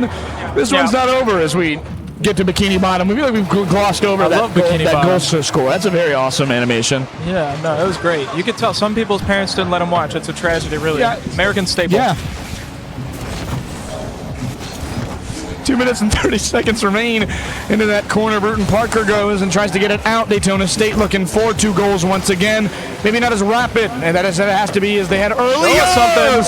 Smooth second opportunity from Solus, who makes a great play, makes Milk miss, gets another chance to his teammates unless Xantix has anything to say about it, and he might. Gio down to Smooth. Rocket off the post! No! Oh, goodness. Sick to your stomach if you're a DSC fan, like you seem to be right there. You might be on their payroll. Chill on the bias. What's going on? I'm on both teams' payrolls. 2 minutes remaining. You just want to see some good Rocket League, and I understand that. I do want to see good Rocket League. And to be fair, you know, some of the best Rocket League is played in Game 5, so I wouldn't exactly mind that situation. 2 goals. And it's the deficit for Daytona State, as we mentioned before. Oh, Gio's mic, his camera's working. Yes, Gio's here. Hello, Gio. Yeah. Been fantastic earlier. Has been great defensively. Dingling in front. And Solus with a very good save as they go back. He is at least their savior, their solace in this one. As 1 minute and 30 seconds remain for Daytona State, they can't get it at all in the offensive end. Feels like Bruton Parker's kind of figured out what they're doing and responded to it well. Gio has to make a save. It's not over yet. Another chance maybe coming for the Barons. They put it back down, and the Hawks are able to move away. Daytona State College feeling a little better. Another offensive chance for them. They have to move into that corner, though. Smooth still fighting for it. Double demo. There's an opportunity pushed away mid. It seems like DSC is, wait a minute, Solus. Never mind. Solus tries to get a shot on, as we're going to pretend that that crowd pop was for that. But it's you know, it's not in a great spot for DSC. Not quite panic mode. There's 50 seconds left. But they're struggling to make consecutive touches on the ball right now. There's enough pressure that they're having to give it away before they can make consecutive touches, and so the offense just isn't clicking. We might see a replay here of that. Oh no, back in that right side, there's nobody in front. So, yeah, not much you can do there. Bad positioning, kind of gets sawed off in front, and there's just another Baron right there, by the way. Unfortunate, so it's technically out of save if Xantix wasn't just there for some reason. You can, in fact, park there as Xantix bides his time, waits for the ball to roll down and gets a goal. Sorry, someone screamed on the mic earlier. We'll probably never know who that was. Oh, it doesn't go in just yet, but Xantix follows up his own shot. Yeah. He follows the Game 1 opportunity of up 3-1 at 40 seconds, and at 35 seconds, Daytona State scores. But this time, Bruton Parker scores at 40 and 33. Not a bigger difference, but the 2 comeback goals ended up not being for the losing team, as I do applaud DSC's strategy of letting them get it all out of the system now, right? Give up, you know what? Give up 3 more, as far as I'm concerned. Let's make Game 5 as good as possible. They can run out of offense, surely. Yeah, surely. It's like a meter. You only have so many skill points to input, as another goal might get input into the net. No, Solus is going to... Oh, antics. Bruton Parker playing loose. Same with Daytona State. They don't really care much. They know that it's over, at least in game 4. But we'll have back-to-back our second game on stream, which will be game 5, as Xantix gets a hat trick, up 2, then up 3, then up 4. So you might be mad if you're it's a bit of a stat pad, I'd have to say. It doesn't. Are we giving away a golden striker? Because if so, Gio did steal a couple goals. Maybe he's got some hidden agenda. But Antix, I think this is his first hat trick, first few goals of the game in general, and a really great game for him. Just overall, I know Antix is a name I've seen on this roster forever, and I expect him to do really good things on the field and be a big part of this team and the reason that they're winning. It's a nice consolation as they maybe get some momentum going, but obviously, maybe you're using up a goal there for game 5. Yeah, it's a consolation. Bad news for Bruton Parker, as the house rules are actually last goal wins. Ooh. And with that 0-second goal, there's going to be no attempt for Bruton Parker to even get one back. The other way, that's weird. It still says Bruton Parker won the game, and they are going to tie it up, and we are going to go to game 5, just like we wanted. Just like we wanted here. We've got game 5 a second time, obviously. It won't be a reverse sweep like last time, but Bruton Parker has got a long hill to go up at this point. They know Daytona State is in a very good job when they've gotten a lot of shots on net, but they didn't there. A little bit more from Bruton Parker, just generally a lower amount. We had 8, at least from 2 players in that last game, and only 4 as a maximum for 2 BBCU players. Yeah, 6 demos. It's been a theme that I think Bruton Parker is propagating a little bit more than Daytona State. They've consistently had more demos in these games. And like I said, the midfield, we talk about how DSC is struggling to get those second and third touches, those follow-ups. And half the time, it is because those bumps and those demos are coming out in the midfield on that second and third man for the follow-up. And so the pressure is just not being able to be sustained for DSC. And we're seeing the results, at least in that game. I think that's exactly very well said. There's just no pressure at all from that Daytona State side when you are on offense. It feels like they've always got one shot, and they always are only going for one shot, and they immediately give up on it. And that's fine if you only have the chance for one, but you need to get into these opportunities. You need to find a way to get sustained offense. You're not going to win on one-timers, and maybe you will because they have been actually. It's game 5 for a reason. To get to game 5, both teams have to lose and win too. So proving the pudding for, I guess, everybody involved. But it's going to be a long game 5 for Daytona State if they can't find sustained offense, because then you're going to get a 6-2 like last time, but we'll have to see. I don't really know what we're going to see at all in this one. Daytona State maybe makes an adjustment, maybe just says we won 2 games, surely we can win a 3rd. Yeah, is it just a let-it-ride situation? I think the biggest thing for both of these teams, and the thing they should have circled, is not giving up an ugly early goal, as we've seen in 3 of the 4 games already. Most of them have been scored by DSC, but that isn't any reason to get confident in the early game, as we're kind of stepping out of that range now, so I think everybody's doing it. The only game we saw where a goal was not scored in the first 30 seconds was 1-2-0 by Daytona State. Still obviously 5 seconds to go, but as that timer expires, we've got a lot of patience I'm seeing from Daytona State. They are trying to get a sustained offense. They're also just making sure Bruton Parker can't get a big transition game goal, but they put it in the offensive end. Xantix misses. It's top down. What a save from Milk. That keeps it scoreless. At 4 minutes and 15 seconds, back on the other side, and he'll run all the way back for a goal for the Barons. It's awkward, and I want to highlight something that maybe is happening out of frame here, but that was a Gio Solis team bump in their corner. And I've already watched, there's been 3 double commits from DSC in the first 40 seconds or so. A little bit of that game 5 nerves coming in there. Again, this is a top 3 seed you're talking about. This is a team that you could dodge completely in the bracket if you get a win here. And maybe that's weighing on them a little bit in this game 5. The funny part is if for some reason one of these teams goes down to the 3 seed or one of these teams goes down to the 4 seed, they may actually play each other depending on the results of the other team in that first or second round, kind of depending on seeding, obviously. There'll be 4, It can be 4 or 5 if you've got 2 3-1s on the other side, but we'll have to see. It all comes down to the difference. The 3-0 obviously forfeit sweep. They get extra goals, but there are teams on the other side who have not given up a loss. Back on that other side, 3 minutes and 45 seconds remaining. A roller goes wide. Yeah, just goes wide. Gio's looking for a punish. Isn't going to find much. Low boost now. If somebody can keep this in for DSC, it's going to be Gio cutting. Again, a little bit of an echo of a double commit. Not quite the full effect, but it's going to affect their ability to pick up boost and follow up on some of these touches. Although it hasn't been too much of a problem as Solis gets a chance. Oh, fakes, and he dies immediately. Cass able to carry it out, as that's a chance gone for Daytona State. Maybe a chance gained, though, as they take a long shot. Solis tries to get a second, but Milk's able to put it wide, as Xantix somehow gets that demo. I do not know why he got it, but I do know how he got that goal. A beautiful reflect from that top side, plays it perfectly. A rocket to a lead for the Barons. Yeah. It's the physical play, and it's a physical day for BPC, as that has been the bumps that have led them to these 2-game wins and a 2-goal lead here in Game 5. There's been no question that they've dominated the midfield. Now, can DSC adjust in this Game 5? And to answer your question, frankly, it does not seem like that way. Update to the situation. I'm just getting word from HQ that a 3rd goal has been scored by BPCU, and that is going to be a pretty tough one. There's no NBA comparison for that. I have one.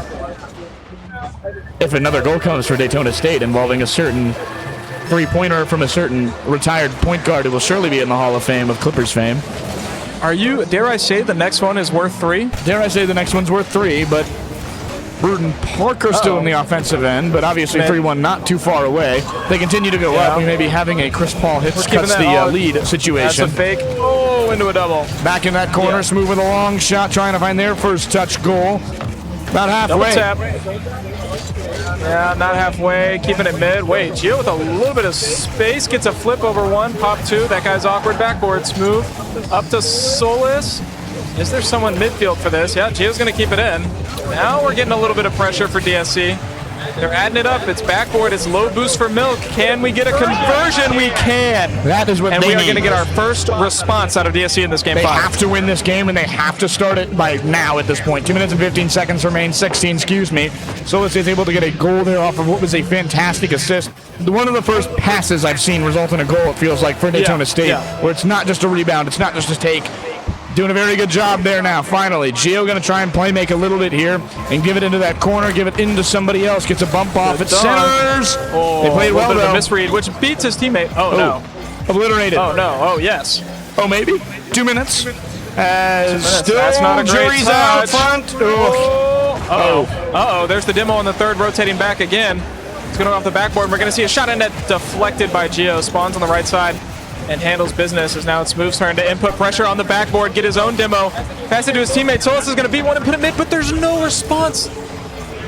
Gio got demoed. Gio is demoed, but also then saves a goal on the other end at least, and more chances for Daytona State. They push it into the offensive end. Milka, long shot. Smooth's going to have to put it wide. He will. A big save there. Oh, no, they centered it for the other team. A teammate 50 goes the wrong way. They barely keep it alive. Thank goodness for Solis, but here's a shot. Too slow, and they get it away. Trying to find it within 1 goal. They can put it the other way. Hello, Gio. Hello, Smooth. Smooth. It's a good dunk. It's a great dunk. That double commit really having lasting effects, as both teammates had to go leave for boost. And nobody's there to follow. Smooth on net, looking for his teammate, Gio! Too wide, off the post. Sickening. We're getting a couple link-ups from the DSC team, but we just can't quite get all 3 players on the same page on this offense. And it's that last piece that's been missing every time as they get another chance to put it together. Solis goes for a flick, but rejected, and now we are down to our last 40 seconds. Obviously, we talked about what happened in Game 1, so still not out of time yet, but is Bruton Parker scoring there? 4-1. Yeah. That's a very, very rough one to see if you are that that Daytona State side. Barron's feeling very good about a team that they were beaten by in the SEL LAN, and now at least getting some comeback. As obviously I feel like you'd rather have your loss come here than there, but some solace. Yeah, for Daytona State, maybe their thought just becomes a little bit of, we'll beat them in bracket play, but their win streak looks like it's going to end at 1 against Bruton Parker. As Smooth is going to get a let's not call it a consolation goal yet. 23 seconds. We have seen something similar before. Chris Paul hits a big 3 to cut the lead to 6. It's actually 42, I believe, was the number. Well, 6. It's like, hey, now you actually only have 2 more shots to make. Oh, yeah, I mean, we'll see. 20 seconds. 23 seconds. No kickoff shenanigans this time. It's a little bit different than what they tried in Game 1. It's netted them 1, although this is going to be a good beat by Smooth. Can he pinch it mid? He gave it a look. Needs some tomfoolery, but Xantix is going to be able to kind of kill some time right here. That might be enough. Barely there, unless they can score instantly. No, it's going to stay in there. Maybe one more for the road. Not on Antix's watch, as he denies his teammate the for fun goal at the end. Blocks the stat pad, and we get a 3-2 win for BPC. That's going to be a very good one. They go down 2-1. They respond very well. The Barons come back here. They will likely have the 2 seed, and depending on the other games and other groups, which we haven't really gotten to, they're still playing their last few games. Excuse me, but a very good feeling for Bruton Parker. Cass, the MVP of that game, the MVP of every game. Yeah, I think Cass stepped up big there.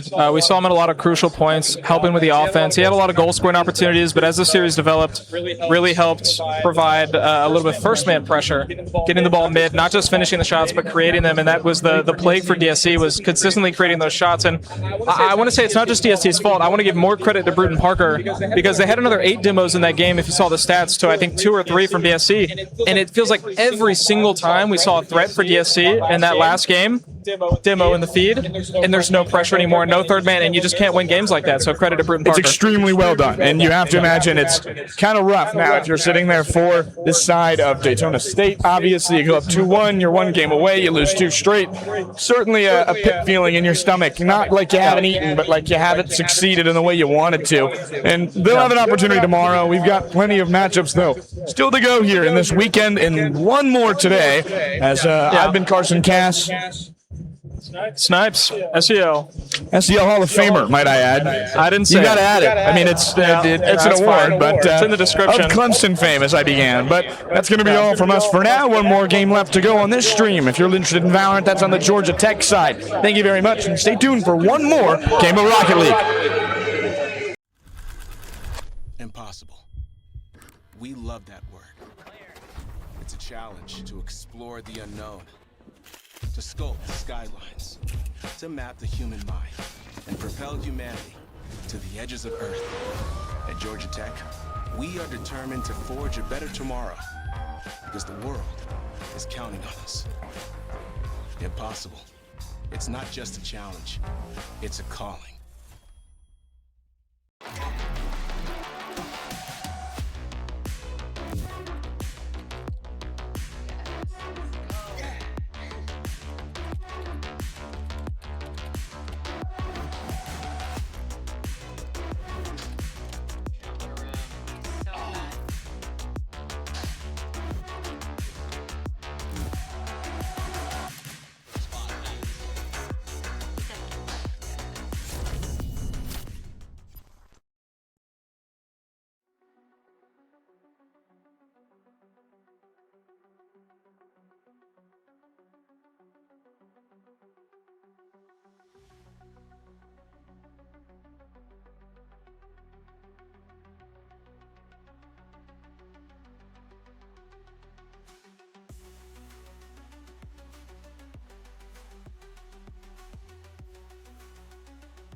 And then there was one. We get down to the end of our group stage, and only 2 teams are left standing, fighting for the 1 seed in Group B. It is going to be...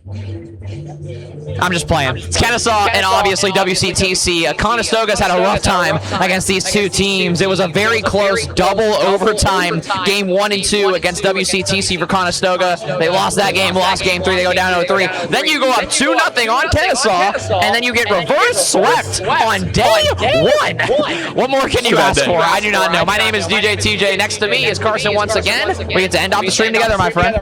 Feeling good. Feeling good. We started, we ended, not much to say other than there's 2 more days of competition. We've had some exciting Rocket League. We got 2 back-to-back Game 5s on stream. I am thrilled to see it. My brain can't comprehend it, but we have got some good Rocket League to finally play. I'm very excited to see this one, of course. But the big thing here is I believe this might be for the number 1 seed overall. Oh, yes, overall. not just for the 2 seed overall, the 1 seed in this group. I'm doing the math. I'm pretty sure. Winthrop's 9-1. Oh, no, because they dropped the game. For the 2 seed. 2 seed overall. It's yes, I forgot Winthrop existed somehow. They have been perfect on the day. They are 9-1 actually. They did drop a game. Perfect as opposed to these other teams who have not been perfect. True. Not even close. But yes, so we've got some scary games ahead. I think we are going to see some terrifying plays, and it's going to come down a lot to these 2 teams. Well, without further ado, teams are now getting ready. I hear clapping behind me, which means that we must be ready to get into the game, and I am indeed correct. Here we go. Kennesaw graces us with their presence after showing up about a 40-minute late.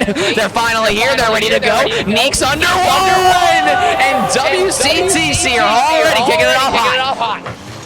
That is, I mean, it's a technical college, and that is a very technically sound goal off of that intermediate start. Very well played. I mean, it's an open field when you've got right off that face-off. 5 seconds into the game. I mean, Kennesaw is a team that, on paper, absolutely, even with a sub in Dylan, you're talking about a sub who plays in the NECC Division 2. That is not a sub, that is a starter on 90% of the rosters in the nation. Mr. Dylan obviously has a lot of his work already cut out for him, but when you're standing next to some of the most consistent North American pros in its history, in Flitz and also Kronovi, especially in their home state, in their home area, Kennesaw is less than an hour away. You just got to go ahead and get to work. Dylan almost finds a wild double off the ceiling there, but things will settle down for now.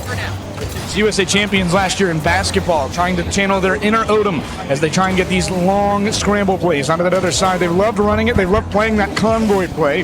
Odom now a transfer at Syracuse, but obviously that's a reference to a scrambling quarterback who is going to embody this Kennesaw State offense, who loves those ground passes, loves to make it work, has been fantastic in the air, though, but WCTC has been even better back in front. Oh, they missed! It's a whiff, and it's 2-0. I mean, a whiff off of a awkward, not a double commit, but off of 3 straight misreads. Dylan gets beat. Flitz goes backboard, can't make the read, and then Kronovi goes to try and cover Flitz. He doesn't make the read. Flitz then gets a 4th chance to make a read, doesn't make it either. So Kennesaw, a very uncharacteristic, a very rare 4 straight misreads, and here comes WCTC, but that pass will be just a little too far forward. As a bird fanatic, Owls are highly territorial, and they've done a very good job in that middle sector for Waukesha Tech to really get a genuine control over that midfield and that transition game. A lot of pressure on the offense from Kennesaw, but Waukesha Tech just claiming it at the right time, getting good chances, getting good opportunities, getting a little lucky on that last one, and all that went the way of, I guess I was going to say the Owls, but them, both Owls. Even a Kennesaw roster that, yes, is the Owls, but also has a sub, even this specific roster, I would still rank them unironically in the top side, but as they miss, it's going to be a little hard to do that. I would still have them ranked in the top 32 by a mile. I think they'd even be a top 24 team if Dylan was the consistent starter on this roster, and because of that alone, any sort of WCTC lead that is granted is a shocking off play. Ty dunks the ever-living you-know-what out of Dylan and almost finds a wild angle down, but will not find it. Flitz is going to be bumped off the ball, and WCTC came to play.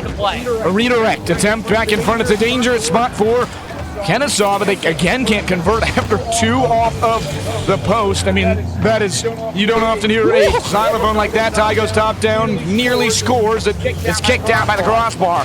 He acted into that corner.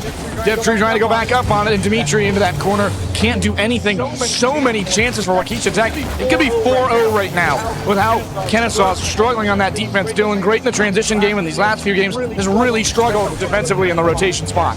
2 minutes left to go now. You're not exactly in panic territory if you're Kennesaw State, but also no one's comfortable with this play. But of all the players that open the scoring for Kennesaw, Dylan out of nowhere has a very confident first man.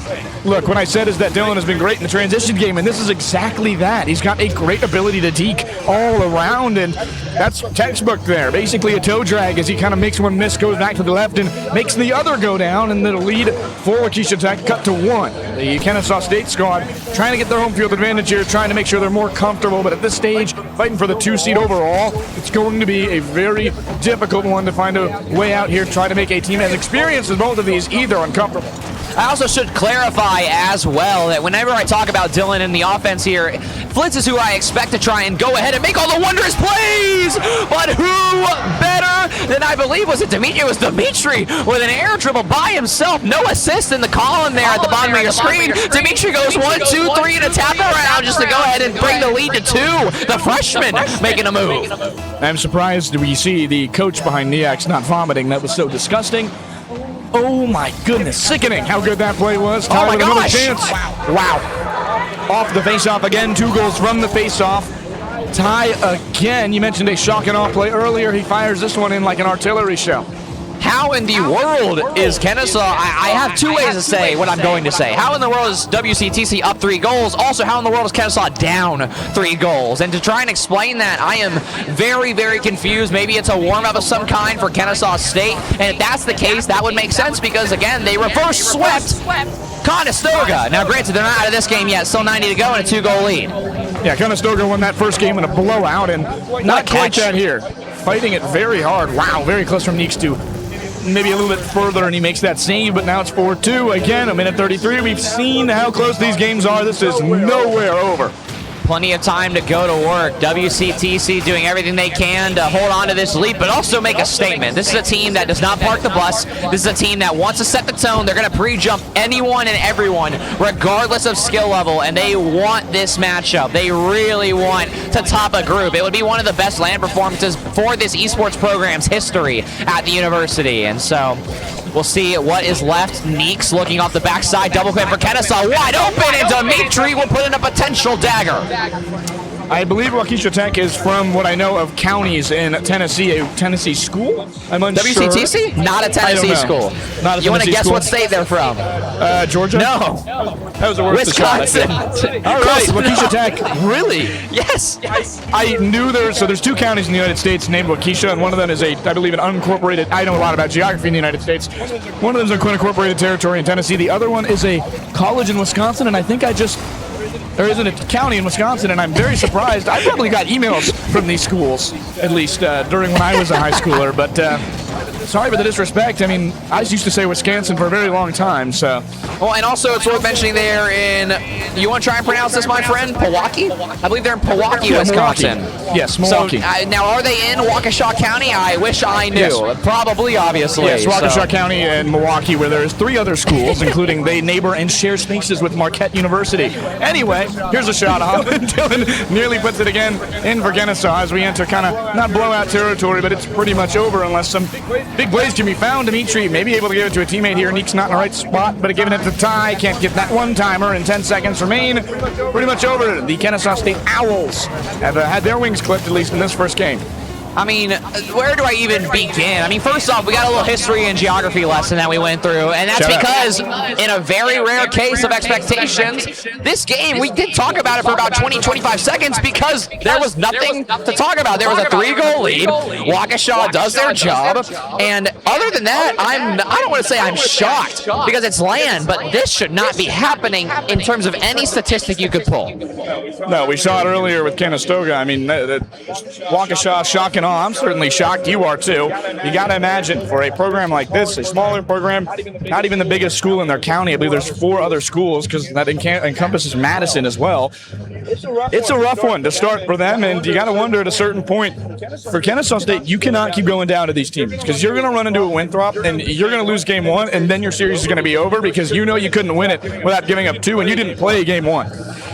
in terms of what can Kennesaw do in general, again, I get worried because they just reverse swept Conestoga. And here's what it looked like from an expert analysis. Kennesaw finally decided to start playing the game in Game 3. Here at the end of the day, I expect this version of Kennesaw to not be as lackadaisical, but however, knowing how this day goes, knowing how Kennesaw plays on land, I am very hesitant to say that even a 2-0 lead is safe because they are the higher seeded team. Now granted, in my heart, do I want to see upsets? Do I also want to maybe see Game 5? Absolutely, but WCTC on the verge of something generational if they can keep the pressure going. I mean, that would be likely the biggest upset in their program in any game, and you have to wonder at a certain level, what are you going to do if you're going in this Kennesaw State land? You've been going down 2-0, you've been struggling with everyone, everywhere, and immediately I thought that was going in based on my poor depth perception, I believe. 440 remaining, though, but you have to make a good decision here. We'll also make sure we get our caster lower thirds off the screen for all my wonderful viewers who are, worried about that. So we'll get them off the screen. We'll get settled into our wonderful overlay from our friends at T-Lab. And now we can settle in to game number 2. 30 seconds in, Kennesaw have already woken up a new beast, but are they the same animal at the same time? Time will tell. What the blank does that mean, DJ TJ? Shout out Kobe Bryant. Shout out Flitz. Air dribble to go to work here, but very, very awkward air dribble there as we're having fun here. Kronovi up and over one on net there, and former Captain America trying to regain the title again. A rocket from Kronovi, who was the main force that really got them back in that reverse sweep earlier. That is fantastic. A redirect from his teammates' pass. They get back into it, but Waukesha Tech, is going to have more offensive chances, and you need to understand that as Kennesaw. You need to not let it go here, because what was happening, in my opinion, in that reverse sweep is they got Dylan out of the defensive equation. They made sure not too many shots came because golly, Kennesaw State somehow stays 1-0 lead for them. They barely get away from that one. Kronovi back in that middle sector. It's Neeks now putting it into the offensive end. Here's Midler centered by the middle. Dimitri, the last line of defense, but he's also Oh my gosh! The freshman, a Zen touch at the afternoon slot of the day to try and kick groups off, or end groups off, I do mean. What in the world does that freshman eat for breakfast? And keep this in mind, he'll be a full-time student next semester as well, so something to look out for in the meantime for Kennesaw, and hopefully something that will haunt them if you're a WCTC fan. Hey, you're part of the group that does the rankings for the national level, so one thing for you to keep in mind if you're looking for a dark horse next season. A lot of year to go, though, a lot of summer to happen. All these teams will improve with their new players, their new sections. This is the last chance for a lot of these teams to compete in the land and win something for their program. Obviously, a lot of seniors here, but an older group in Kennesaw State who's been honestly, I think, undefeated on stream in both RL and Valorant, really getting tested to start. Ty trying to find a double reset, or at least a flip onto a reset. Didn't find either one, so now Neeks has to go all the way back and try and play with Ty and Dimitri after some awkward 50s. Dimitri and Ty there for the cut. Both of them are going to work together for a demo play. Dimitri, though, however, not able to turn to that one quick enough. Huge pinch downfield for Dimitri with 3 minutes left to go now. Kronovi will try and find a decent read. Ty will call Dimitri off and work his way up and around 2. Dylan in a very awkward spot. Could have been a follow-up shot for a WCTC player, but 2 of them are eliminated off the field, and Kronovi has gotten his way this game as he almost goes ceiling to reset. Bumps galore. Flitz can try and call it here, and that he will. Finally, Kennesaw grabbing the lead confidently. Third time's the charm there. Dylan with the technical assist. Bat shot got put wide. It ended up being a perfect setup for Flitz.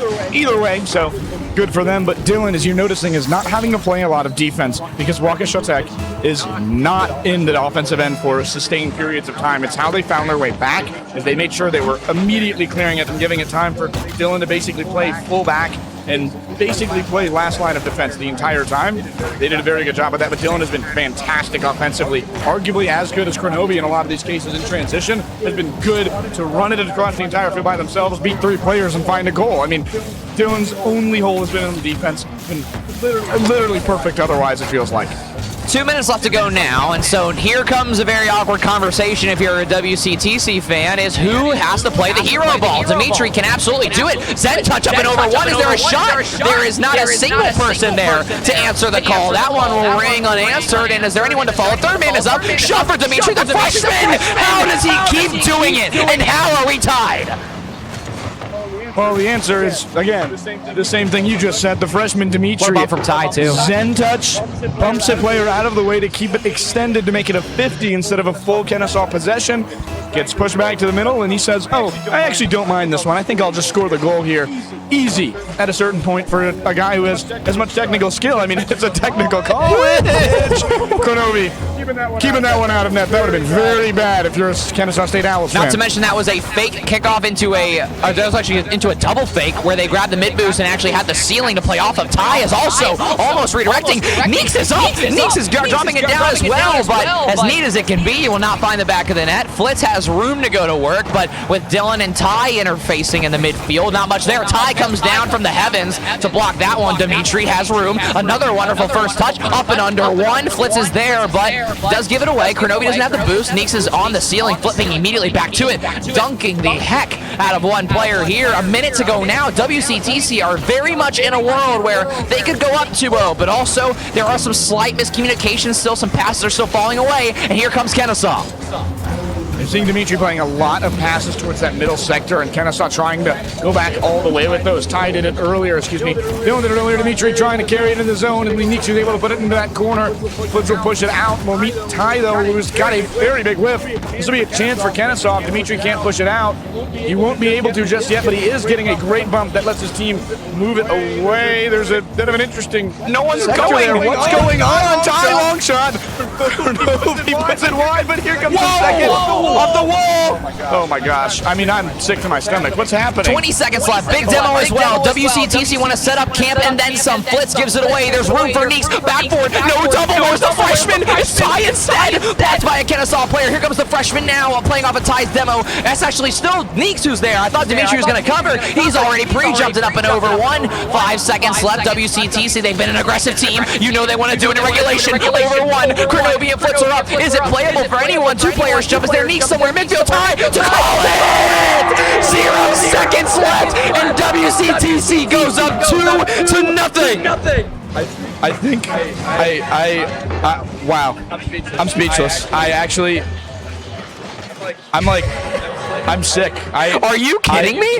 Are you kidding? Serious? You have no way to win that game in any way. If that does not happen the exact way it does, they should not have made that decision to throw it into the corner at all. They had a wide open shot. Flitz had it off the corner, but it was an accidental double tap off the ceiling. That's what kept it up. You have to put it towards the net because you know you'd rather go to overtime. For Kennesaw State, they try to make a play. They make a mistake on it. And I mean, that's a response and a half. I mean, that is a very good argument, and I'll be honest, Waukesha Tech pretty much won that argument here and there. That is a 2-0 lead for the underdogs, but the last time the Owls of Kennesaw State played another bird team and went down 2-0, something else occurred. I'm a little concerned because if there's any team here who has proven that they have been able to do it or can do it, how about Kennesaw 2 hours ago, Carson, who quite literally did this exact reverse sweep? Same script, too, by the way. Went down in a blowout first game, second game, heartbreaking loss. Then the third game, they won by a blowout. Then the fourth game, they won by a blowout. Then the fifth game, they won by a blowout. So I'm a little concerned. But you're a script writer. But WCTC did kind of thrash Conestoga. So if any team can make an upset win and get a statement win of the entire tournament, I think WCTC is capable of doing it as well. But only time will tell. Because without further ado, we're staring at match point and one of the upsets, probably one of the biggest upsets in the history of this event. But Kennesaw does not want their name tied to it. We go into game 3, WCTC match point. I got to be honest, if you're Kennesaw State right now, you got to... Oh, my goodness. Ty just runs it in. I didn't call it fully because I didn't think it was going to occur. Look at how well he plays this. Taps it on the other end. Basically makes Flitz have to make a decision on the other end. It's perfect shot, gets it right past Flitz in any way. That is technical understanding of the game, and another third game in a row.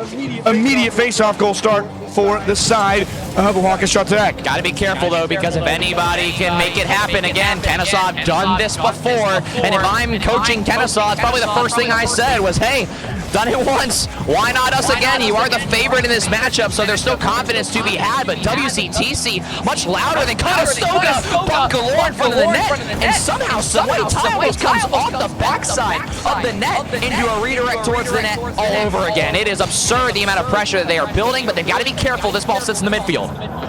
They are so aggressive, and they're winning every challenge because they've just played it so well. Dylan, the only one there back. He'll be around as a very good boost steal. As you mentioned there, Dimitri into that corner, trying to push Alpha into that section as his teammate Ty is able to do something about it. Kronovi's challenge answered by Neeks. Back into that corner, it's a pinch that goes towards the net. Flitz is going to have to fend off two there, but neither of them have boost. 3 minutes and 50 seconds. Flitz knows he's got a great opportunity, but nobody follows up. Forward! Oh my gosh! What in the world? Flitz wanted the reset to go over one. Ty read that. Flitz didn't even get the reset. Neeks doesn't cover the pinch. He covers, I guess, a play off the backboard instead. That's a gamble that you got to make. It's double gambles that go the wrong way for WCTC, but it's also Flitz doing what Flitz does, and that is be the best player in the lobby whenever he needs to be. However, room in the midfield. Dimitri's on net. Dylan was there. The camera angle lied to us for just a second there. A minute 30 into this one. Are we poised for another banger game 3? I think we are absolutely ready for that, and hopefully more.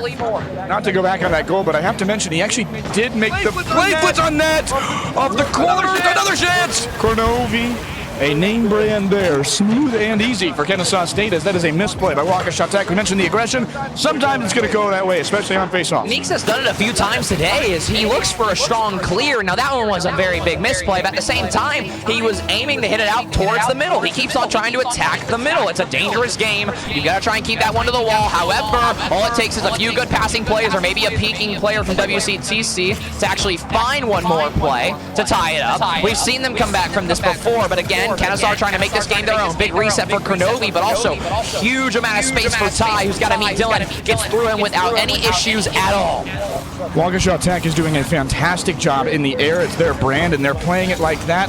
Once they get on the ground, it becomes difficult. Neeks puts it away in that corner. Both of those goals are pretty much not a Neeks mistake, but obviously that first one that he let up is going to be everything there. Dimitri to his teammate centered to Ty. Back on. It's going to go a rebound shot. Flitz and Dylan are there with full boost. Resources for Kennesaw State as Waukesha Tech on the back foot over to Ty. That'll be a good clear. Kronovi back into that other side. He's going to play it towards the middle, leave it in a dangerous spot. Dylan, long shot, top down. Dimitri, the freshman, keeps it away into that corner as Waukesha Tech just so aggressive on this. They are absolutely just all over the ball, everywhere on the field if it's in the air. If you're looking for a key difference to keep track of back at home, though, you will notice that a lot of these 50s, a lot of these solo plays are not going the right direction for WCTC. And that's a mix of Kennesaw playing a lot safer, not playing as rambunctious, I'll add in, but then also they're going to win this. That one could be found, but Neeks wasn't close enough in rotation, so nothing is going to come out of that. Awkward play off the corner here. Somehow Neeks actually gets the corner boost and the ball for free. Reset, touching one down, and oh my lord, Ty goes again. Yeah, that should not have ever occurred. I mean, look at this. Look at this. Like, what? Is that prime Chris Paul? Like, what an assist? I don't know if Chris Paul has ever danced on the ceiling, but Neeks has got one of his own in that regard, and all of a sudden we are in a tie game with 2 to go. I can tell you who can dance, and that was choreographed well. Dancing with the Stars is probably where this entire Tech team should line up at this point. Beautiful plays. Ty, a long shot. They almost answer him. Dimitri kind of gets sawed off. Didn't get enough time to readjust to that ball. Right idea. Awkward flip reset for Dimitri. However, Dimitri's actually going to go, has Ty up and over one. Flitz is hovering on the top side. Tried to read it a little earlier than I think he would have liked, but now all of a sudden Ty's going to go for a half ceiling pinch of sorts, and it will end up being a whiff of some kind. Kronovi needs a good first touch here. It's going to be a little too far. Not as close as Flitz and we've seen Dimitri showcase, which is funny that I'm putting those two in the same conversation, but Dimitri's earned it at this point. A minute 10 to go, and WCTC just needs one more game to perform the biggest upset here at the Atlanta Collegiate Invitational of the entire day and potentially of the weekend. However, Kennesaw again does not want to be tied to that. Big booming clear downfield, a little bit of ping pong, tied at 2 with a minute to go now. Trying to get that setup spike like we're playing volleyball. Dimitri kind of gets that 50, leaves it away. Neeks perfectly on the net! Of all the potential winners, Dimitri beats Kronovi, tries to force a play, does exactly that. Neeks just takes a 50, Kronovi on the wrong side of history. Dylan, 360 no-scope trying to land, but it will not even be close. It's between a rock and a hard place in terms of a WCTC player and the post, and cannot get to it in time. WCTC 1 more minute away from ending it all. Well, type of pinch you see on St. Patrick's Day. Very lucky. As they get back down, Neek's going to try and go for the nail there, but 40 seconds remain into that corner. Dimitri looking to make another play as they've got all the momentum in the world. 2 straight goals from Waukesha Tech to try and secure that second seed. Ty into that corner now, trying to deal with it as well. They're just killing time here. Don't do it, Dimitri. Oh my gosh, I thought that was gonna, that would have been sick. Neeks on that other end, kind of gets a 50 off, back into that corner with 19 seconds remaining. Hold on now, 15 seconds to go. This one's gonna fall in front. Dimitri's gotta be careful. He wants to go across his own net. That is bold, that is dangerous. But if there's one thing that you can say about the boys from Wisconsin, they have been bold, they have been dangerous, they are now gonna be a threat if they can call this game right here, right now, down and off the backboard. That will do it, exactly. WCTC does what you think would be impossible, but for them it's another day in the office. The boys from Waukesha make it happen. 3-0 over second overall seeded, top group seeded Kennesaw State. If you are looking for a team to cheer for in this event, I would say it's pretty easy to be a cheesehead right now, as this entire game was no way in the favor of the other Owl squad from Wisconsin. I didn't even know where they were from because I was pretty sure when I had looked it up that I was like, no, but they're not coming this far from Wisconsin. And they are, and for very good reason. I was wrong. I didn't doubt them for sure, but I didn't know enough about them. Dimitri, the freshman, pilots that cheesehead squad all the way to a 3-0 victory. Wow. Not to mention as well, it is also Kennesaw's 3rd year at this event. It is WCTC's returning year. They were here last year as well, and I love all those guys to death, but man, what a glorious showcase of Rocket League and Carball that WCTC just did. I am a little bit in shock, definitely in a little bit of awe, as you mentioned earlier. I am very much surprised, and WCTC topping the group over Kennesaw, and they killed Conestoga, and they 3-0 Kennesaw. It doesn't matter how close the games were, it doesn't matter how many overtimes they went to. 6-0 on the day. As you see me blanking out and reminiscing on how absurd those goals were, I mean, it is not a good feeling for Kennesaw State. You do not lose those kind of games in that fashion. You go down 2-0 instantly, and you feel better against that other side, but now you go against a Waukesha County Technical College team, same name, same of the Owls, and that's smash mouth. That is absolutely everything you like to see. Dimitri, a prophet in the air. Yeah, it was 2 Zens. I mean, he might as well be Zenyatta. That's a fantastic play repeatedly to make. Those are so difficult. You don't see. He might as well be Zen. He might as well be Zen.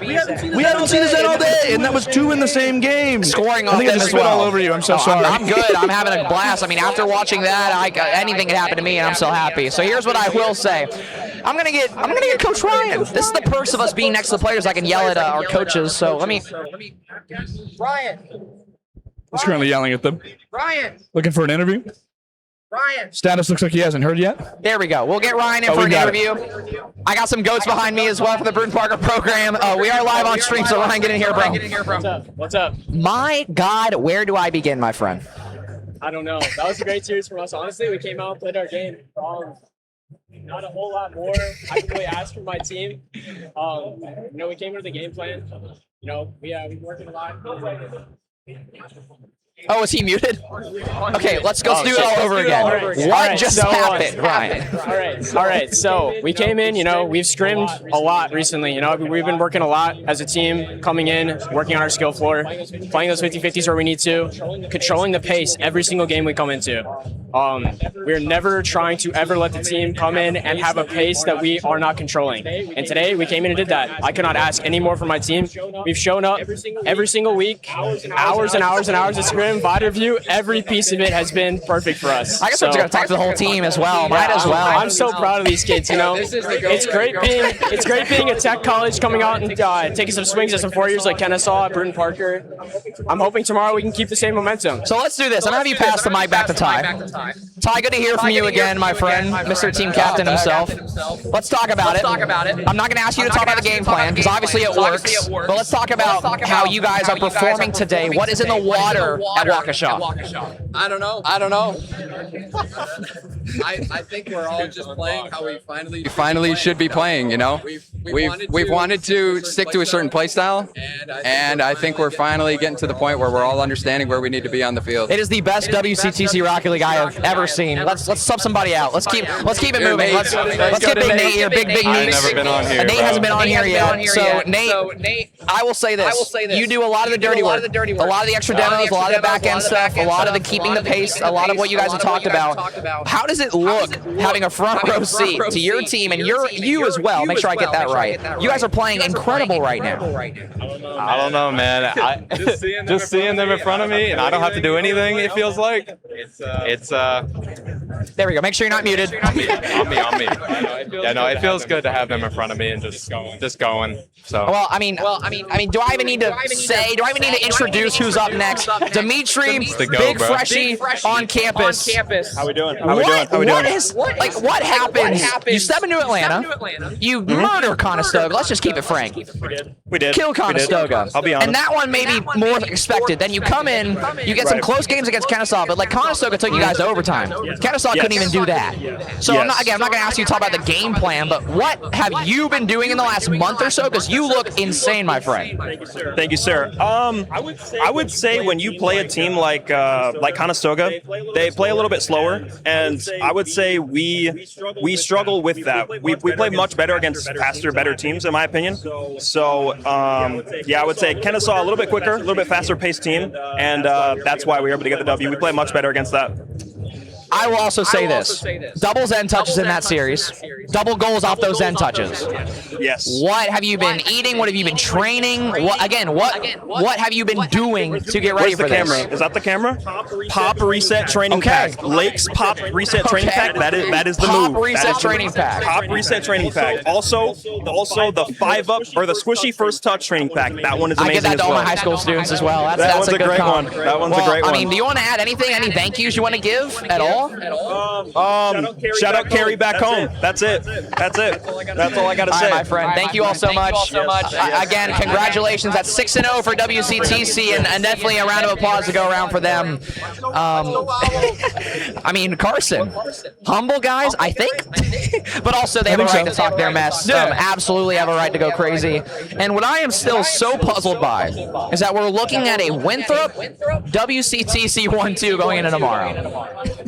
I mean, if you had predicted that, I think you might actually be a millionaire at this point by putting $8 to $9 on it. And Akron Blue dropped as well, literally 48 to 72 hours ago. So none of this was expected.